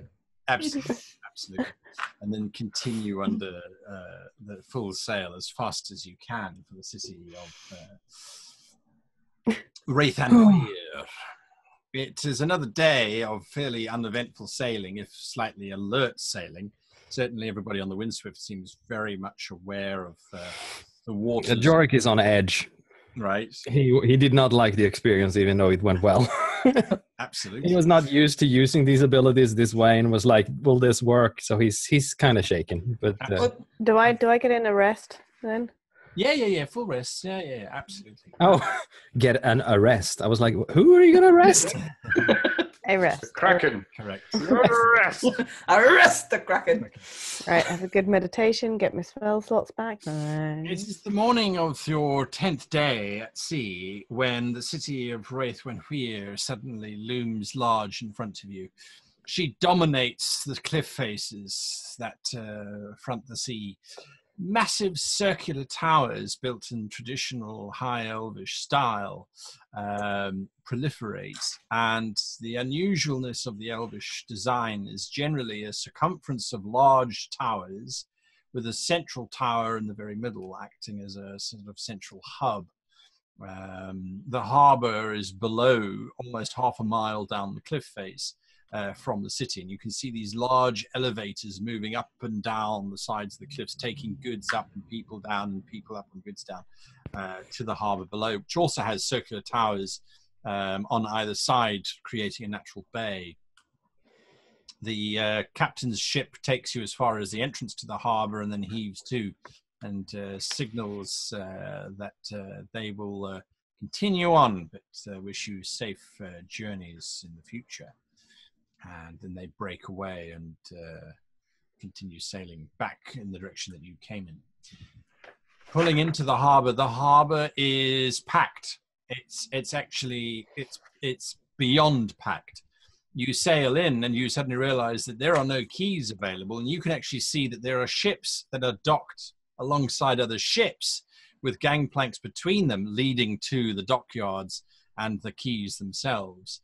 And as you're coming in, there is an elvish harbour master who he seems to be standing on this blue disc with gold filigree around the edges of it, and he floats out to your ship, bringing himself alongside the steering column, and says, "The harbour is full. If you wish to trade, you will have to wait." For how long? He looks back at the congested harbour. "Full trade options. If you need a crane, I would estimate that you'll be waiting a week." We are here under unofficial business. "You're welcome to dock with any one of the ships." And he sort of points at three. You can see that there's two ships that have been lashed together. And he points at the side of that one.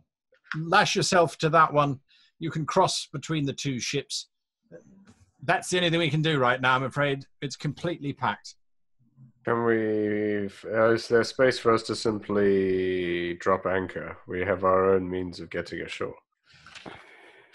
It would have been more beneficial if you had said that before. He sort of turns sideways and he points out to an area where the ship looks to be, the ships look to be a little bit scarce. That's quite far away from the harbour itself. You can stay there for now. So this is inside the, was it wave breach? Yeah. So there's two circular towers that are sort of out in the natural bay, and then there's a wall that runs from those out to either side of the cliff face. Right. You can see fishermen's boats have been moored up alongside those to try and make the fishing wharves at least available for much more comfortable than having been tethered to another boat. Right. Well, a good springing, it won't matter too much. We do still have the little rowboat. Yeah, that's Skiff, yes. I just find a nice open patch of water in the harbour and drop anchor, and we're fine. Is the order given to drop anchor, sir? Says Lieutenant Ty. Drop anchor. We'll be staying here for some days, presumably. Lieutenant Ty looks over at the captains. Who would like the honour of officially actually dropping an anchor for this actual ship? Oh, me? Can I do it? Oh, fine, Blaxton, if you want to. Oh, you said yes. Said who gives a flying fuck about it. Oh, fine, I'll do it then. There is the large capstan pin, which you just pull out, and the anchor unwinds as it drops into the water. There's that fresh spray of almost new sea as the anchor breaks the waves for the first time as an official boat, and the anchor sinks down into the murky depths and stops after a distance of 30 feet. Right. Well, I don't want to wait anymore to get to this library place, so if you don't mind, Blaxton, I give a flying fuck. And then I cast flying myself, and I go towards the city. Ooh. It's really not Look at the cat fly. Flying squirrel. All right, so Adressai, you take off. Yes. So how many people fit on the skiff? The skiff will take 12. 12. All right. Then kind of makes sense to speak to the crew and see if anybody of them needs to go to shore. And otherwise, we need kind of a list of what they need, right? With all due respect, I believe everyone wants to go to shore, sir. This is the longest any of us have ever been at sea, and if you understand, none of us actually are sailors in the traditional sense. Oh, that's... In that case, Lieutenant Tai, see to it that everyone gets shore leave, but not everyone at the same time. Absolutely, sir. And of course, American does not get shore leave. Yes. Understood, sir. Yep, absolutely, sir. Right. Right, so you disembark on the skiff with Naxxon sort of helming it, and you sail in. It takes you a good 10 minutes just to find a little piece of somewhere to actually dock, to be able to sort of scamper off, and they set off again back to the Windswift. The docks are full of very, very unhappy traders and sea captains clamoring and shouting about this delay. The elves that you do see, who are obviously in charge, stand completely impassively as they're being shouted at by every race under the sun about the delays and cargo rotting and who's going to pay for it. And the elves that are not being passive are Sejet elves that are jumping up and down and screaming in that high-pitched sort of frenetic Sejet language of theirs. There are, of course, Ethane Vasul slave elves, the lower caste of the Ethane Vasul kingdom, or empire, I should say. They are moving what goods they can, following what orders they can as this absolute chaos unfolds. The dock smells like rotting fish, rotting vegetables. Everything is just piled up, and there's every now and again you come across a table where you can see a model of a dock or whatever with ships. Sort of wooden carvings stacked next to each other, and they're trying to move them around to figure out who can offload what. Then someone complains that they've got to get in there first, so it's just this complete logistical nightmare. Adressai, are you going to land pretty much where these guys arrive? No, I'm gonna head off to find the big library. They're like, Gone. I'm not waiting any longer to get to the library. You guys. yeah. Bye. All right. So that's where you're going. The four of you are, as you sort of push your way through, every now and again you can hear people shouting, guide, if you need a guide. Sort of waving. I would Grab hold of one of them. I would have my gold around my neck. Yes. It's like, I'm not leaving this anywhere. Absolutely. All right, so you got your gold around the neck. I pluck a guide from the crowd. Right. A very young human looks up at you. You need a guide, sir? I'm your guide. Absolutely. Where do you want to go, sir? Question. It's not normally like this, surely. Oh, no. No, definitely not, sir. No, I've never known it to be like What's this. going on? It's Why is this so much? Why is there such a pile up of? Well, no one wants to leave the harbour, sir, without a military escort. The military escorts are stretched far and few between. It's I let go of him, of course.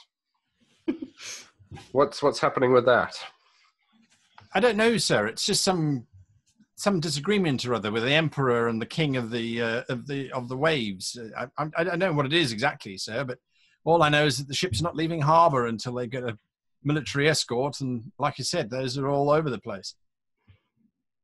Thank you. I give him some silver and sort of push him back into the crowd. No, wait. I need a guide.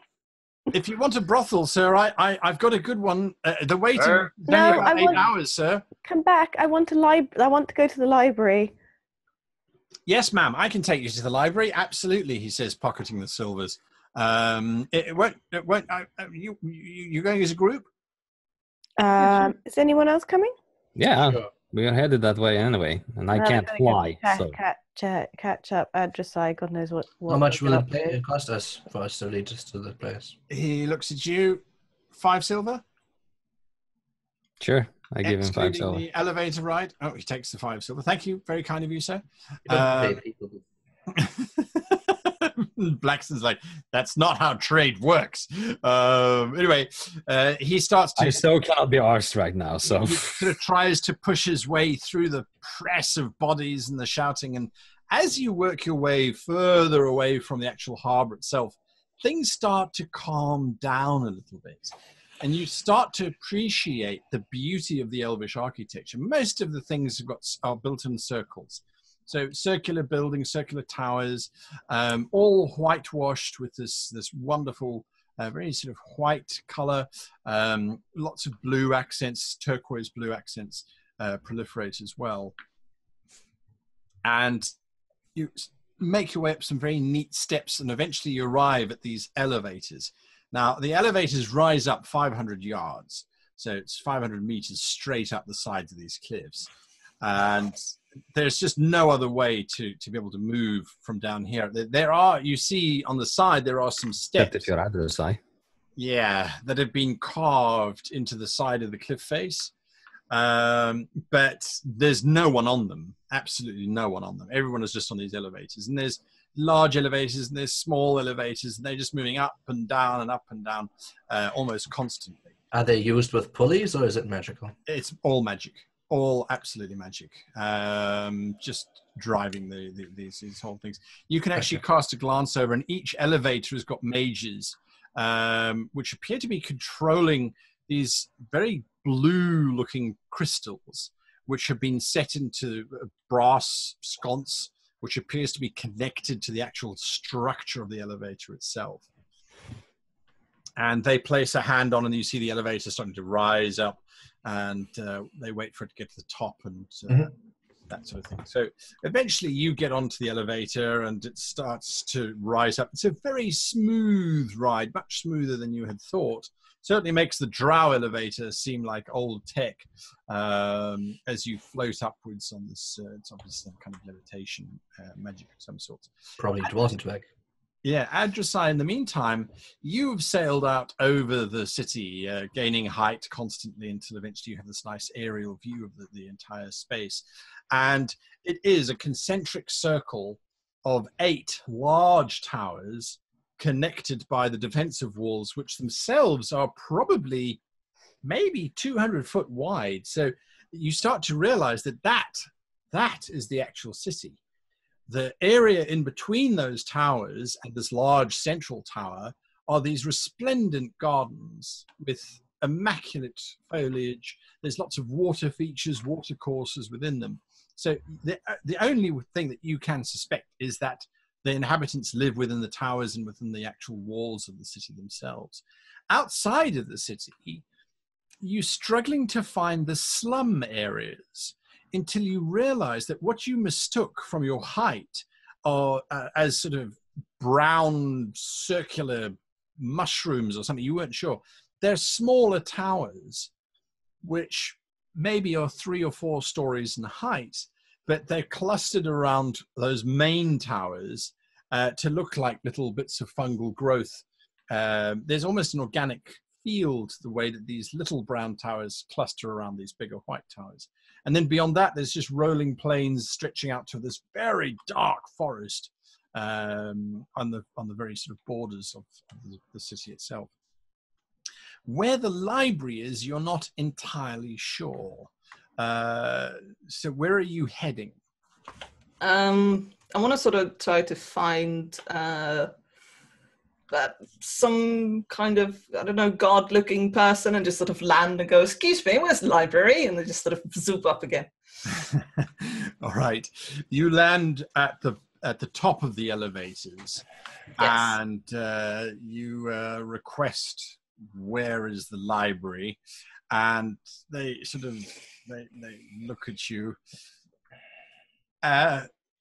It's in the main tower on the 8th floor. That one right there? He's pointing just- to the big central one. Yeah. Yes. All right. Is there a doorway on the outside that I can go through, or do I have to go back to the bottom? You take the ground floor. There's elevators inside the towers. I can't go in through a window? It'd be much easier from here. 10 minutes. Yeah. It isn't that big. They accept people through the windows. All right. Well, thank you very much. All right. And you sort of shoot up. You basically leap over the wall to the other side and land in these amazing gardens. The scent here is of fresh jasmine and very clear water. And it's absolutely quiet except for the sort of the sparkling of the water fountains and features and things. I know where I'm retiring. Yeah, as the four of you are rising up on the elevator, the screaming, shouting throng and the aroma of a congested harbour gets less and less and less as the view gets more and more spectacular, until eventually you get to the very top.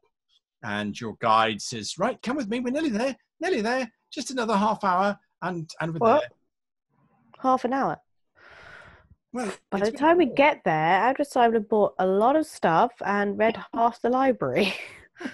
And the longer we talk, the longer they have to do it. Let's go. we can summon Okay. transports if that's what you prefer. Ooh. How much would that cost? It's usually about 5 gold. 5 gold. I'm not paying more than 3. Let's go. More than 5 silver, surely. Yeah. What a rip-off. You sort of look over and have you feet. see Let's these go. large platforms being loaded. Again, they look like the same glass disc that the harbour master was on with bronze filigree around the edge. And they're just loading gear up onto these platforms. And then one individual steps onto the front of it and the disc just slides off. Oh, wait, hang on. That's carrying really cool. This cargo with it. And don't you want to try one of that, guy? Come on, guys. You know, you just play. If we all It's chip not the in. vacation. Can we go now? Where is Oh, it? Come on, that looks really Shove fun. the guide on. He leads you on. Adjusai, you arrive at the base of this tower, and you can see the doorway is significantly bigger than you originally thought. It's just so ornate, and it's inlaid with this amazing carving of the achievements of some elf or other. You're not entirely sure. It looks like scholastic achievements. There's some military campaigning against serpent-looking beasts or people. Oh, really? You look at the people and you realize, oh, those might very well be the Assisas. They are known to fight with the Empire from time to time. Because they definitely don't look like dragons. They look more like snake people than anything else. And Or Sneeple, as they're called. yeah, you get inside the tower and you kind of get directions again. And again, there's another one of these elevators. Your flight spell is now worn off. And you take an elevator up to the library. The library, these doors swing open. And in front of you, it looks like there's a gigantic circle that's got 6 little circles off of it. And each one has got books from the ground floor, and then it stretches upwards. Maybe 3 floors up, but it's all open air. And these great big columns of books hang from the ceiling downwards. And these blue discs just keep rising up and down as scholars sort of work through their various books and things. Books themselves are flying through the air, again, looking as if they're on different sort of flight paths. Books going across this way are at a certain altitude, books going across this way are at a certain altitude. And there's this long wooden desk directly in front of you that has two very severe-looking people standing behind it. And as you walk in, they both look at you without any expression whatsoever. And Asai's got like every single hair standing on end, sort of, and then sort of gently smooth down all the fluff as I sort of approach. Sort of, yes, hello, I would like to come in and study for a while, please, if I may. To which circle do you belong? Circle of Magic? Are there any other circles? Of course not. I'm a scholar of the Transmutation School of Magic myself. Are you registered with one of the Elvish guilds? No, but I am registered with the Order of the Hastari, if that helps. I'm here to do some research. She looks at her companion. Her companion looks back at her. Very well, then. I could also use some kind of scholar of ancient magical theory to consult with me on a thing I have. Could you be more specific? Thousands of years old ancient magical artifact that I would like a second opinion on. The one looks to the other. They both sort of nod. She looks back at you. We will summon Tollenden. He is the most accepted authority on the subject. Excellent. Thank you very much. May I browse while I wait? A very arched eyebrow rises and threatens to go to the back of her head and down her neck as she looks at you and says, "One does not browse the Rythamwir library." Of course not. I was joking. I'm in fact looking for some specific things. She takes this very silver, it looks like a coil with a spike up the top. She takes that and she presses her hand upon it, and you can see this blue flame opens out, and she hands it to you. Take a seat at the desk. Tollenden will be with you shortly. Right. Thank you. You can see there's a series of sort of research desks. There's various scholars busy writing things down. What exactly was I given? Sorry. A blue flame. Yeah, as you're about to leave, so it's a silver, it looks like silver metal that's been worked. So there's a circular base that sticks upwards. And then there's this blue flame off the top. So you can place it down. As you're about to leave, she leans forward and she says, "Do you have conversation paper with you?" No. That will be 1 gold piece. All right. I give her a gold piece. She hands you over the stack of white translucent paper. Ooh, thank you. And she takes out a quill and she hands you over a quill. Oh, I have a quill, please. She takes the quill back and puts it down.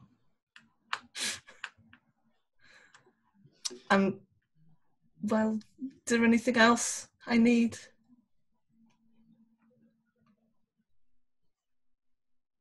I'll just go sit down. Right, I'll go. You, as you step off of the first, so this is a landing space. As you step down towards the desk, you step through this, it's like stepping through candy floss because there's this strange taste in your mouth, a slightly sweet taste, and suddenly all sound has just gone. It's this warm blanket of just books existing for the purpose of being books. It's this quiet space.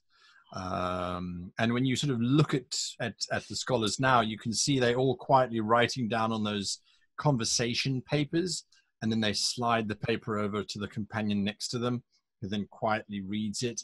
Every now and again, you can see one of the scholars places his hand on his own little circular silver coil, and the flag changes from blue to red. And these librarians who are completely clean-shaven, wearing these very white, tight-fitting sort of pants and a jacket, move over to them. They get handed a slip of paper. The attendant turns, and you can see sort of stretches out their hands. And for a few moments, nothing happens. And then a book sails down and lands on the desk next to the researcher. The attendant bows and leaves. So that's the whole process. The four of you have eventually arrived, having walked the entire length and breadth of this blasted place at the main tower. You've gone through the similar gardens, but they weren't nearly as sweet or as nice because it's hot. And for some unknown reason, this city does not seem to have street vendors. There's nothing. There is sweet bugger all. There's bright, wide open walkways that lead to the towers and these large, very enclosed walls, and lots of people looking very happy and smarmy with themselves and very content. You had hoped when you arrive at the central tower that there would be maybe a thriving market inside with hawkers and food and resell. There was nothing. There was just a small room with elevators going up and down the central shaft of this tower. Your guide says, it's the 8th floor. If that's the library, do you want me to come with you to the actual library? No. I would like, however, a little bit more information. Where do you barter? That's over there. He points at one of the large towers. It's the 3rd tower. That's the trade tower. All right. Thank you. Points over there. That's accommodation tower. If you need accommodation. That's entertainment tower. He points, and he basically goes through. That's the tower for food. Each tower has basically got a function within the city. If you need me, I'll be here. He says. Right. Thank you. Skulks like one who's hoping to get hired again. So is he actually an elf, or what is he? No, he's a human. He's a human. Human. You get. I glance over at Blaxton, and you will be heading to the trade, the commerce tower, then, or no? First, I would like to go to the library. All right. All right. So you go through the same process. You arrive at this magnificent space. It's very quiet, which is usual sort of libraries, I suppose. And you're given the same sort of questions. Do you reveal that you're also from the Hastari?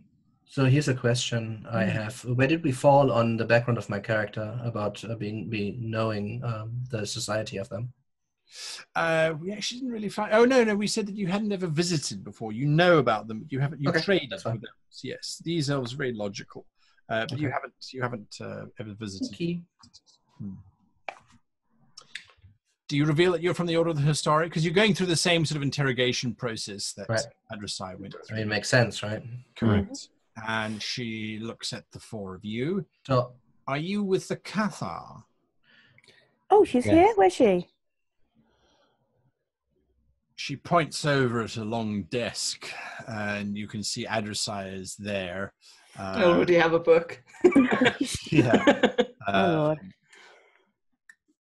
I have also another question. I would like to research something private. I'm looking for information about religious artifacts. Absolutely. She hands you a small silver coil, and she places her hand upon it. Once you've entered the research area, you need only press upon this, and an assistant will come through. Then inform the... She looks at the four of you. She pulls out wads of conversation paper. You then write down the name of the book that you would like, and the assistant will collect it for you. I fear I just have the topic that I wanted to research, not a specific book in mind. You say religion? Religious artifacts specifically, yes. She and her companion look at each other. They both look back at you. Memdoth will be assigned to you. Thank you very much. Jorik was planning on just sticking to other side, but now that he's standing in this gigantic library, he is a scholar actually. Believe it or not, he actually realized that he may have an opportunity here. So he asks for books about mental abilities outside of magic. Holwyn. Thank you. They all look at you, Sejet. Backward cultures. No, Languages, maybe. Archaic practices towards members of the opposite sex, perhaps. Look, okay. The Sejeti have many problems. I'm aware of that. It's not my fault, okay? The other librarian looks over at you. Perhaps you'd like a book on sand. No, I know enough about sand already. What I'd like is a book about ancient civilizations. Oh, the brag book. All right. The brag book? We all know that the Sejeti Empire claims to be one of the last oldest standing empires before the time of the dragon. No, I want stuff that's older than the Sejeti Empire, okay? And that's what your companion is seeking. The Cathar. Oh, then I'll just go over and bye. Nice one on sand. I wouldn't have thought of sand. Sand was assholes. High-fiving it All under right, the desk. You sort of Welcome to my people. cotton wool world of absolute silence, and you start to request the books. They look at you, Con. Oh, yes, you're still here. Magical engineering. They look at each other, they look back at you. That's restricted. What? You mean nobody uses magic in their construction of stuff? Magical engineering. What? Never mind. There are some I'll books. wait over there. What books? Yes. They're not engineering as such. It's magical practices within the realms of transmutation to construct structures. Sounds possibly like the direction I want to go. I'll do that. She hands you paper and the little stick, and you go through. So you all sort of take. Do you all sort of sit at the similar desk? Because Edrasai's got this very large oaken desk all to themselves. No, there's nothing stopping us from sitting at the same table, is it? Or is there? No. No. As long as we shut up. The rules. I don't think you actually can make sounds, yeah. Yeah, it's very difficult. You well, do any of you try to make a sound? I mean, Just use your notepaper. Yeah. do they That's probably sort of- see how they react to that? No, but I mean, I try to say hi to other side, but that's it. Yeah, you sort of whisper hi, and it comes out this very muffled sound. And you get this distinct whistling sound of that sort of echoes around this chamber. You mouth, isn't this great? I write on a piece of paper, like, what did you find out already? All right. Well, I would have just used my little button thing to try to ask for a book about the Chak'qu'ontyl Empire, if possible. Absolutely. So you submitting. So you're sort of doing Chak'qu'ontyl. Jorik, you're doing mental magic. Blaxton, you are doing Helm of Brax and Ankh of Ixbraxlog. Right, that's what you're doing. Sejet's doing the same thing as the Cathar, and Con, you're doing sort of ancient construction. No, okay. So to clarify, I guess my interest is in finding regular, non-top secret, forbidden magical means to make our ship fly again. There must be, right? Ah, all right. One of the assistants, you sort of write on the page this list: non-illegal, non-draconic, non-this, Enlarged fly spells. You know, just mages. I'm serious, guys. Okay, right. not Um, illegal. If wizards can fly and there are floating discs and levitating this and that, why can't there must be a way we can Flying whales. combine this with woodworking magic and some sort of meta magic to make it last or permanent, or I don't know, I'm not a wizard, but I can read. Right. You've summoned your various librarians and your advisors who've sort of drifted over, and they've sort of they've read what you want to research. And they've all drifted away. And unusually, your books haven't floated in yet. Everyone else seems to get their books after a few seconds, but yours hasn't. And the reason for that is that this rather elderly-looking individual, completely clean-shaven, drifts over to you and slides a note onto the middle of the table. And the note simply reads, "Would you please accompany me?" And the bottom is signed the Core Labyrinth. And the Core Labyrinth is Common Elvish for the head librarian, which he certainly looks old enough to be. Yeah, I'll get up and follow him. I suppose we don't really have an option, so yes. Right. Fascinating. He very quietly leads you to a small door, Is which this addressed for all of us, or who is yeah, this it's for addressed? all of you. It's for all of you. He put it in the middle of the table and sort of indicated to all of you. Got it. Give us the significant look. Yes. He opens a small side door, which has got books on the outside of it, and it swings open. He gestures for you to enter inside. You can see inside is a rather well-appointed little study. There's several fairly comfortable leather chairs in it and a very large table in the center. And once you've all gone in, he walks in behind you and then he closes the door. As soon as he closes the door, your ears all pop because suddenly you can hear yourselves breathing again, and the chair leather squeaks as you sort of sit down in it. And he looks over at all that's of you. better. I apologize for interrupting your studies. However, I felt it of necessity to speak directly with you. I have observed the particular material that you are seeking, and I have some questions I would like to ask you of a purely academic nature. Bet you do. The books that you have requested have been found and are being brought here as we speak. But I should inform you, specific books have not been requested in quite some time. Given the stature of your standing, we felt it necessary to comply. However, I should inform you, he says, looking at you, Blaxton, the one book that you have requested is dangerous. You will need to read it with significant attendees present to ensure the safety of yourself. Are you convinced you need to read this tome? I'll do it, Blaxton. I'll keep you safe. Well, if we might borrow a reading room such as this, we could all watch each other as we read. It could be useful to confer with each other as well, verbally.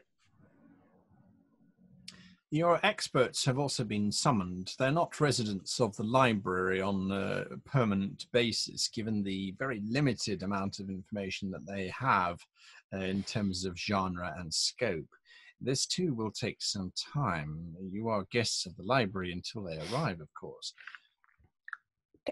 That's great. Could Don't this is think all we'll be lovely, bored. but could we get some snacks while we're waiting?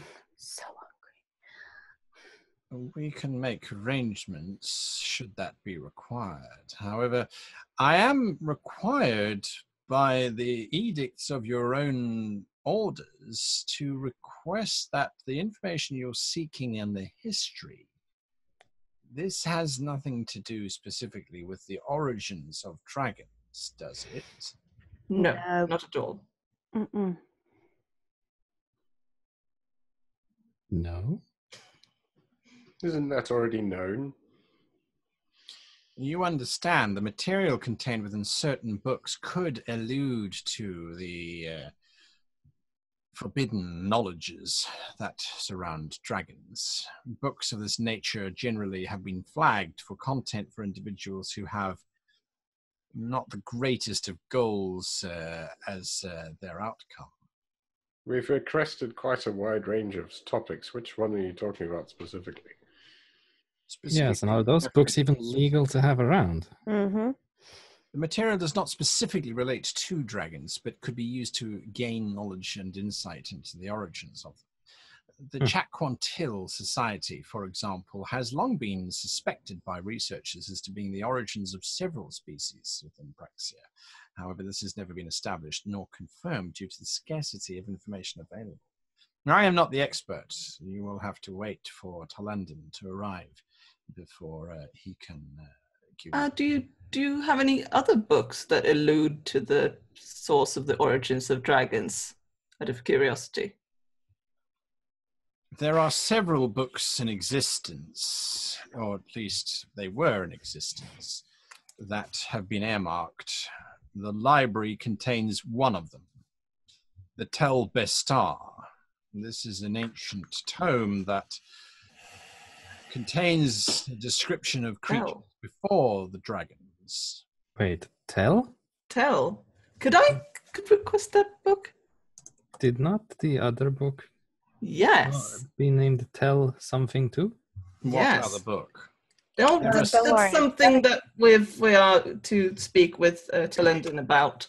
There are 6 books that are known to exist under the title of Tell.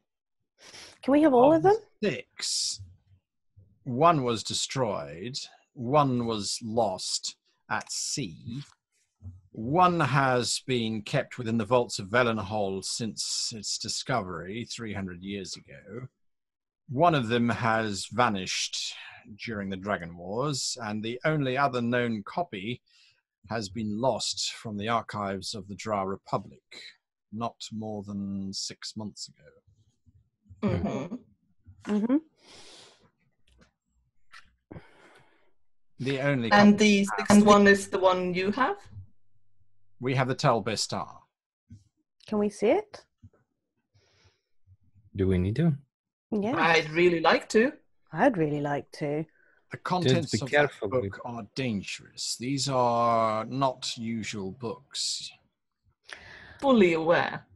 We're not looking for stuff about dragons. We're just interested that it's got... It is tangentially, it's related to another thing that we are currently pursuing. Yes, that's the words Really? I'm looking for. In which case they will be brought to you. It's complex order business, that's all I can tell you. Just be careful reading it other side. You know the rules. I'm out the aware. I am curious as to how you would know these rules. The book held in The rules of the Hastari. The rules of the Hastari are pretty known to us. I apologize. I assumed you meant the rules of the book. Which are? That too. If we are going to tell. study this, we need to know those rules. So yes, please divulge them. The Tell series are a series of intelligent books. This was a form of writing used when magic was stronger in the world. Instead of writing actual words, the authors simply committed their minds into the spaces that the books now occupy. When you read the book, you are effectively joining your mind to the mind of the author, or authors, depending on how many contributed towards the work. It is possible for the author and the reader to become one and the same, or for the reader simply to become subsumed within the book and become another chapter themselves. These books are considered incredibly dangerous and are oftentimes, specifically the book in Valenhall, the Tel Brakar, considered to be malevolent in nature, actively consuming the minds of those who would attempt to read them. That explains so much. Do you know about the names of the other books specifically? Or just the ones that are in our possession? The Tel Gara was destroyed at the Battle of Canruth nearly 3,000 years ago. We believe it was controlled by several dragons that wished to gain knowledge from it. The Tel Van Sheer was lost at sea off of the coast of Merkin. That is present-day Chung Da. As to the origins of the book, we're not sure. The Tel Rana is the book that the Drow Republic claimed to have within their collection. However, that has been reported stolen, as I said, within the last 6 months. Mm. Which one was that, did you say? The Tel? Rana. Tel Rana. The Tel Huthwentir vanished during the Dragon Exile period. The Tel Brakar is within Valenhold, and the Tel Bestar is here. Wow. That's very interesting. Thank you very much. How long do you think it will be before Telendin arrives? He has to travel from quite some distance away. I believe his tower is quite far from here, several hours at the least. Perhaps you might wish to rejoin to the food tower, where you might find sustenance and nourishment before you begin your scholastic studies. I had breakfast. I'm quite fine here for now. I have rather enough to read. Very well. As to your request for the other items, the Book of Ixbraklog is dangerous, as I mentioned. It will take some time for us to assemble the necessary team to have you safely engage with the material. Yes, please. As to the books on the Helm of Brax, I am only familiar with books that detail Brax himself as well as his various champions. There are several references to the armors contained within, but you best wait for Memdoth. His knowledge of the contents of those books is absolutely complete. He has been summoned from the Tower of Worship and should be here shortly. Thank you. Given the fact that you are not researchers or academics, aside from perhaps a few of you, I would suggest you make use of this room unless you wish to research independently. The silence is not required here. Oh no, I'll head back to outside. I think while I wait. I dislike being disconnected from my senses. I'm quite happy to stay in this comfortable room. I'm happy to stay here, but Right. I was wondering if we could get some of those yummy pastries I saw in the food. There is no food. Sejet, just go to the tower and get some food. But then I might miss something exciting. You've missed the point. I mean, You can hardly eat and drink while you read a book.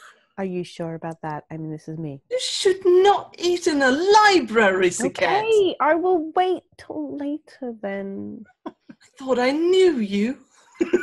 You didn't see me sneaking in the cheese into the library every session? How did you miss that? I was busy reading. I can't believe it. I just storm outside. So insulted. In silent steps. There is this quiet storm that marches out. And on that Yes. note, we bring this week's session to a literary conclusion, quite literally. And They all went and read a book. yeah, everyone, that's pretty much the summation of this episode for next week. They went and they tried to read a book. So yes, that's where we find ourselves in the library of Rythamwir. If you don't stay for the review, thank you for watching us, and we'll see you again next week. If you do stay for the review, let's kick it off straight away. Not a lot happened, just a sea battle with merfolk. And a sea dragon. Sea dragons and wonderful things. finding out some Yes, interesting... number 3 that Isa said, you are up. What did you think of the episode? You got to blast stuff with magic and fly. And Yeah. fly. That was so much fun. I like blasting stuff with magic. And I got to use this new spell. It was awesome. So that was fun. She's going to be quite hungry by the time we come back, though, I think. So, yeah, that was a good episode. I enjoyed blasting the seaweed thing, because it's not a dragon. It just looks like a seaweed dragon. We hope. Right. We hope. Another type of dragon. No, thank you. And this is very interesting about the Tell series. So that's I'm looking forward to finding out what's gonna happen in the next episode when we find out a bit more about the books. Right. And maybe the Chak'qu'ontyl as well. Yeah, what's going on with the Chak'qu'ontyl? Where's that leading? That's an interesting Yes. rabbit hole that's happened. Blaxton, I know Blaxton had sort of hoped to pop in and pop out of this space, quite possibly. Although you're following the line of Brax's armor, which could prove interesting. Yep. Not much to tell and didn't really have much to do. The only thing that I think is interesting for me role-playing wise, talking about the character decisions and why I played it the way I did, is I thought a lot about interjecting there in the last part about the certain research topics. And that is certainly something that was established for the character and that he would probably usually do. But again, this is like the problem between like what is a good player supposed to do and what is like, but my character will do this, which I think is just a horrible excuse to be an asshole. Right. And like going into the books, I don't think that Blaxton really sees the value in that right now. Only the danger and maybe possibly even kind of the traitorous nature, possibly, right? I mean, let's put it onto like the extreme note here. So there would absolutely be like a basis of like complaint there, but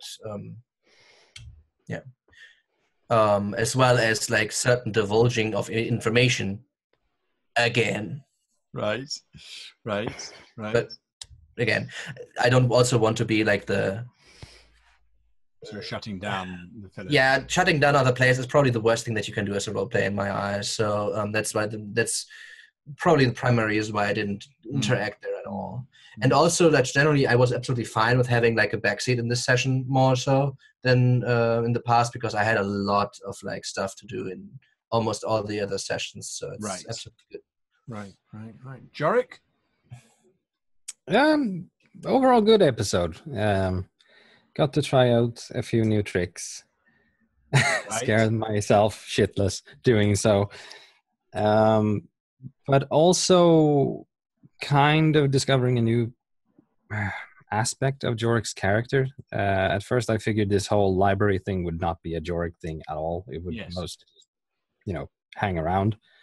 But then this whole library and my backstory started to spin around here, all that the Jorik's vampire mentor did to him, which kind of fostered this whole mystical ability thing. He's suddenly standing here in this giant library and it's like, I might find an answer to what the hell he did to me. So yeah, studying.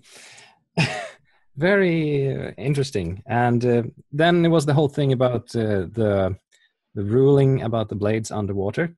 Mm-hmm. They're not actually immaterial. They're physical. You can use them to parry it, so they should have been disadvantaged. Okay, wow. Oh, there you go. It was a lowly barefoot, right? Yeah, I just remembered that when I saw you can parry with them, so they should be physical. Right. Then I had a small question to the GM. How does the skiff fly? Does it have an engine? It doesn't fly at all. It doesn't. No, it doesn't. Oh, you sailed in. Yeah, you sailed in. Sorry. Yeah, but it can fly. It could fly. It could. It's something I thought about as well. Correct. It had runes carved on the base of it. Correct. It all right, and I assume they've taken care of that. Right. Good. Yes, absolutely. It drew energy from the ship. Like a conduit. Yeah, basically that was the original idea. So correct. Yes. Adversai, in your element, I suppose. Very much. I think Adversai's never been happier in a single place than they are. Just bury me in this. Yeah, just leave me. I'm fine. Fine. I'll solve the whole world's problems from here. Yes. No, I think if they ever had to leave the Order, I think they did here. It's got everything. It's got the library. It's got silence. It's got lots of paperwork to do anything. It's wonderful. No freaking Sejet eating over the books. I know. It's got rules in the library. But no, it's good fun, and I really enjoyed that. The sort of the dishing out of the information that we first heard about the Tell books before we really knew that was a family of things. And then at first there was one Tell name, and then there was a second Tell name. It was like, what is this, the same thing? Is this a different thing? and to have that connected to the thing is that we know what that is, we know what the tell is, and then it becomes context rather than becoming new information. It doesn't feel like we're being like fed information about something. It didn't come out of the blue because we sort of hinted at Heard before about it as well. Yeah. Actually, quite interesting that our book is not the book from the Drow that is lost. That is something that surprised me. Yeah, that's really sad. What? Really? Not? Oh, it might be. I mean, he called it both Telrana and Chak'qu'ontyl. The ones that we have found is vanished during the Dragon Ages, at least that's how I understood the names. Yes. Yeah, I mean, it Anyway. might be a different one that he was referring to. I'm starting to realize. I mean, but it's an old book, so maybe there's like some translation or something. yeah, I mean, it's not certain that the stonecutter can see on site which one of the spell books it is we have holding in our hands right now, and he just like spoke about one. Anyway, I felt like also like revealing information and stuff. Like we are in power in a very different way than we were at the other place, and we're not undercover in any kind of way. And also we're talking about people that we want information from them. Like we're missing information, so we need to give them something on which to build to give us what we want. It's not like we're just sitting here giving up secrets or something. It's like I think there's a difference between like keeping secrets in the group and never saying anything to anyone. Like you have to have some kind of information to learn new things. But yeah, right. I very much enjoyed it, but not quite as much as I did, I think. And Con, you turned into an octopus. I'm surprised. I'm still curious as to where your tentacles grew out from, but anyway. The beard. The beard. Probably. It's a in between an illithid and then. Yes, illithid first. It just sort of unfold. Yeah.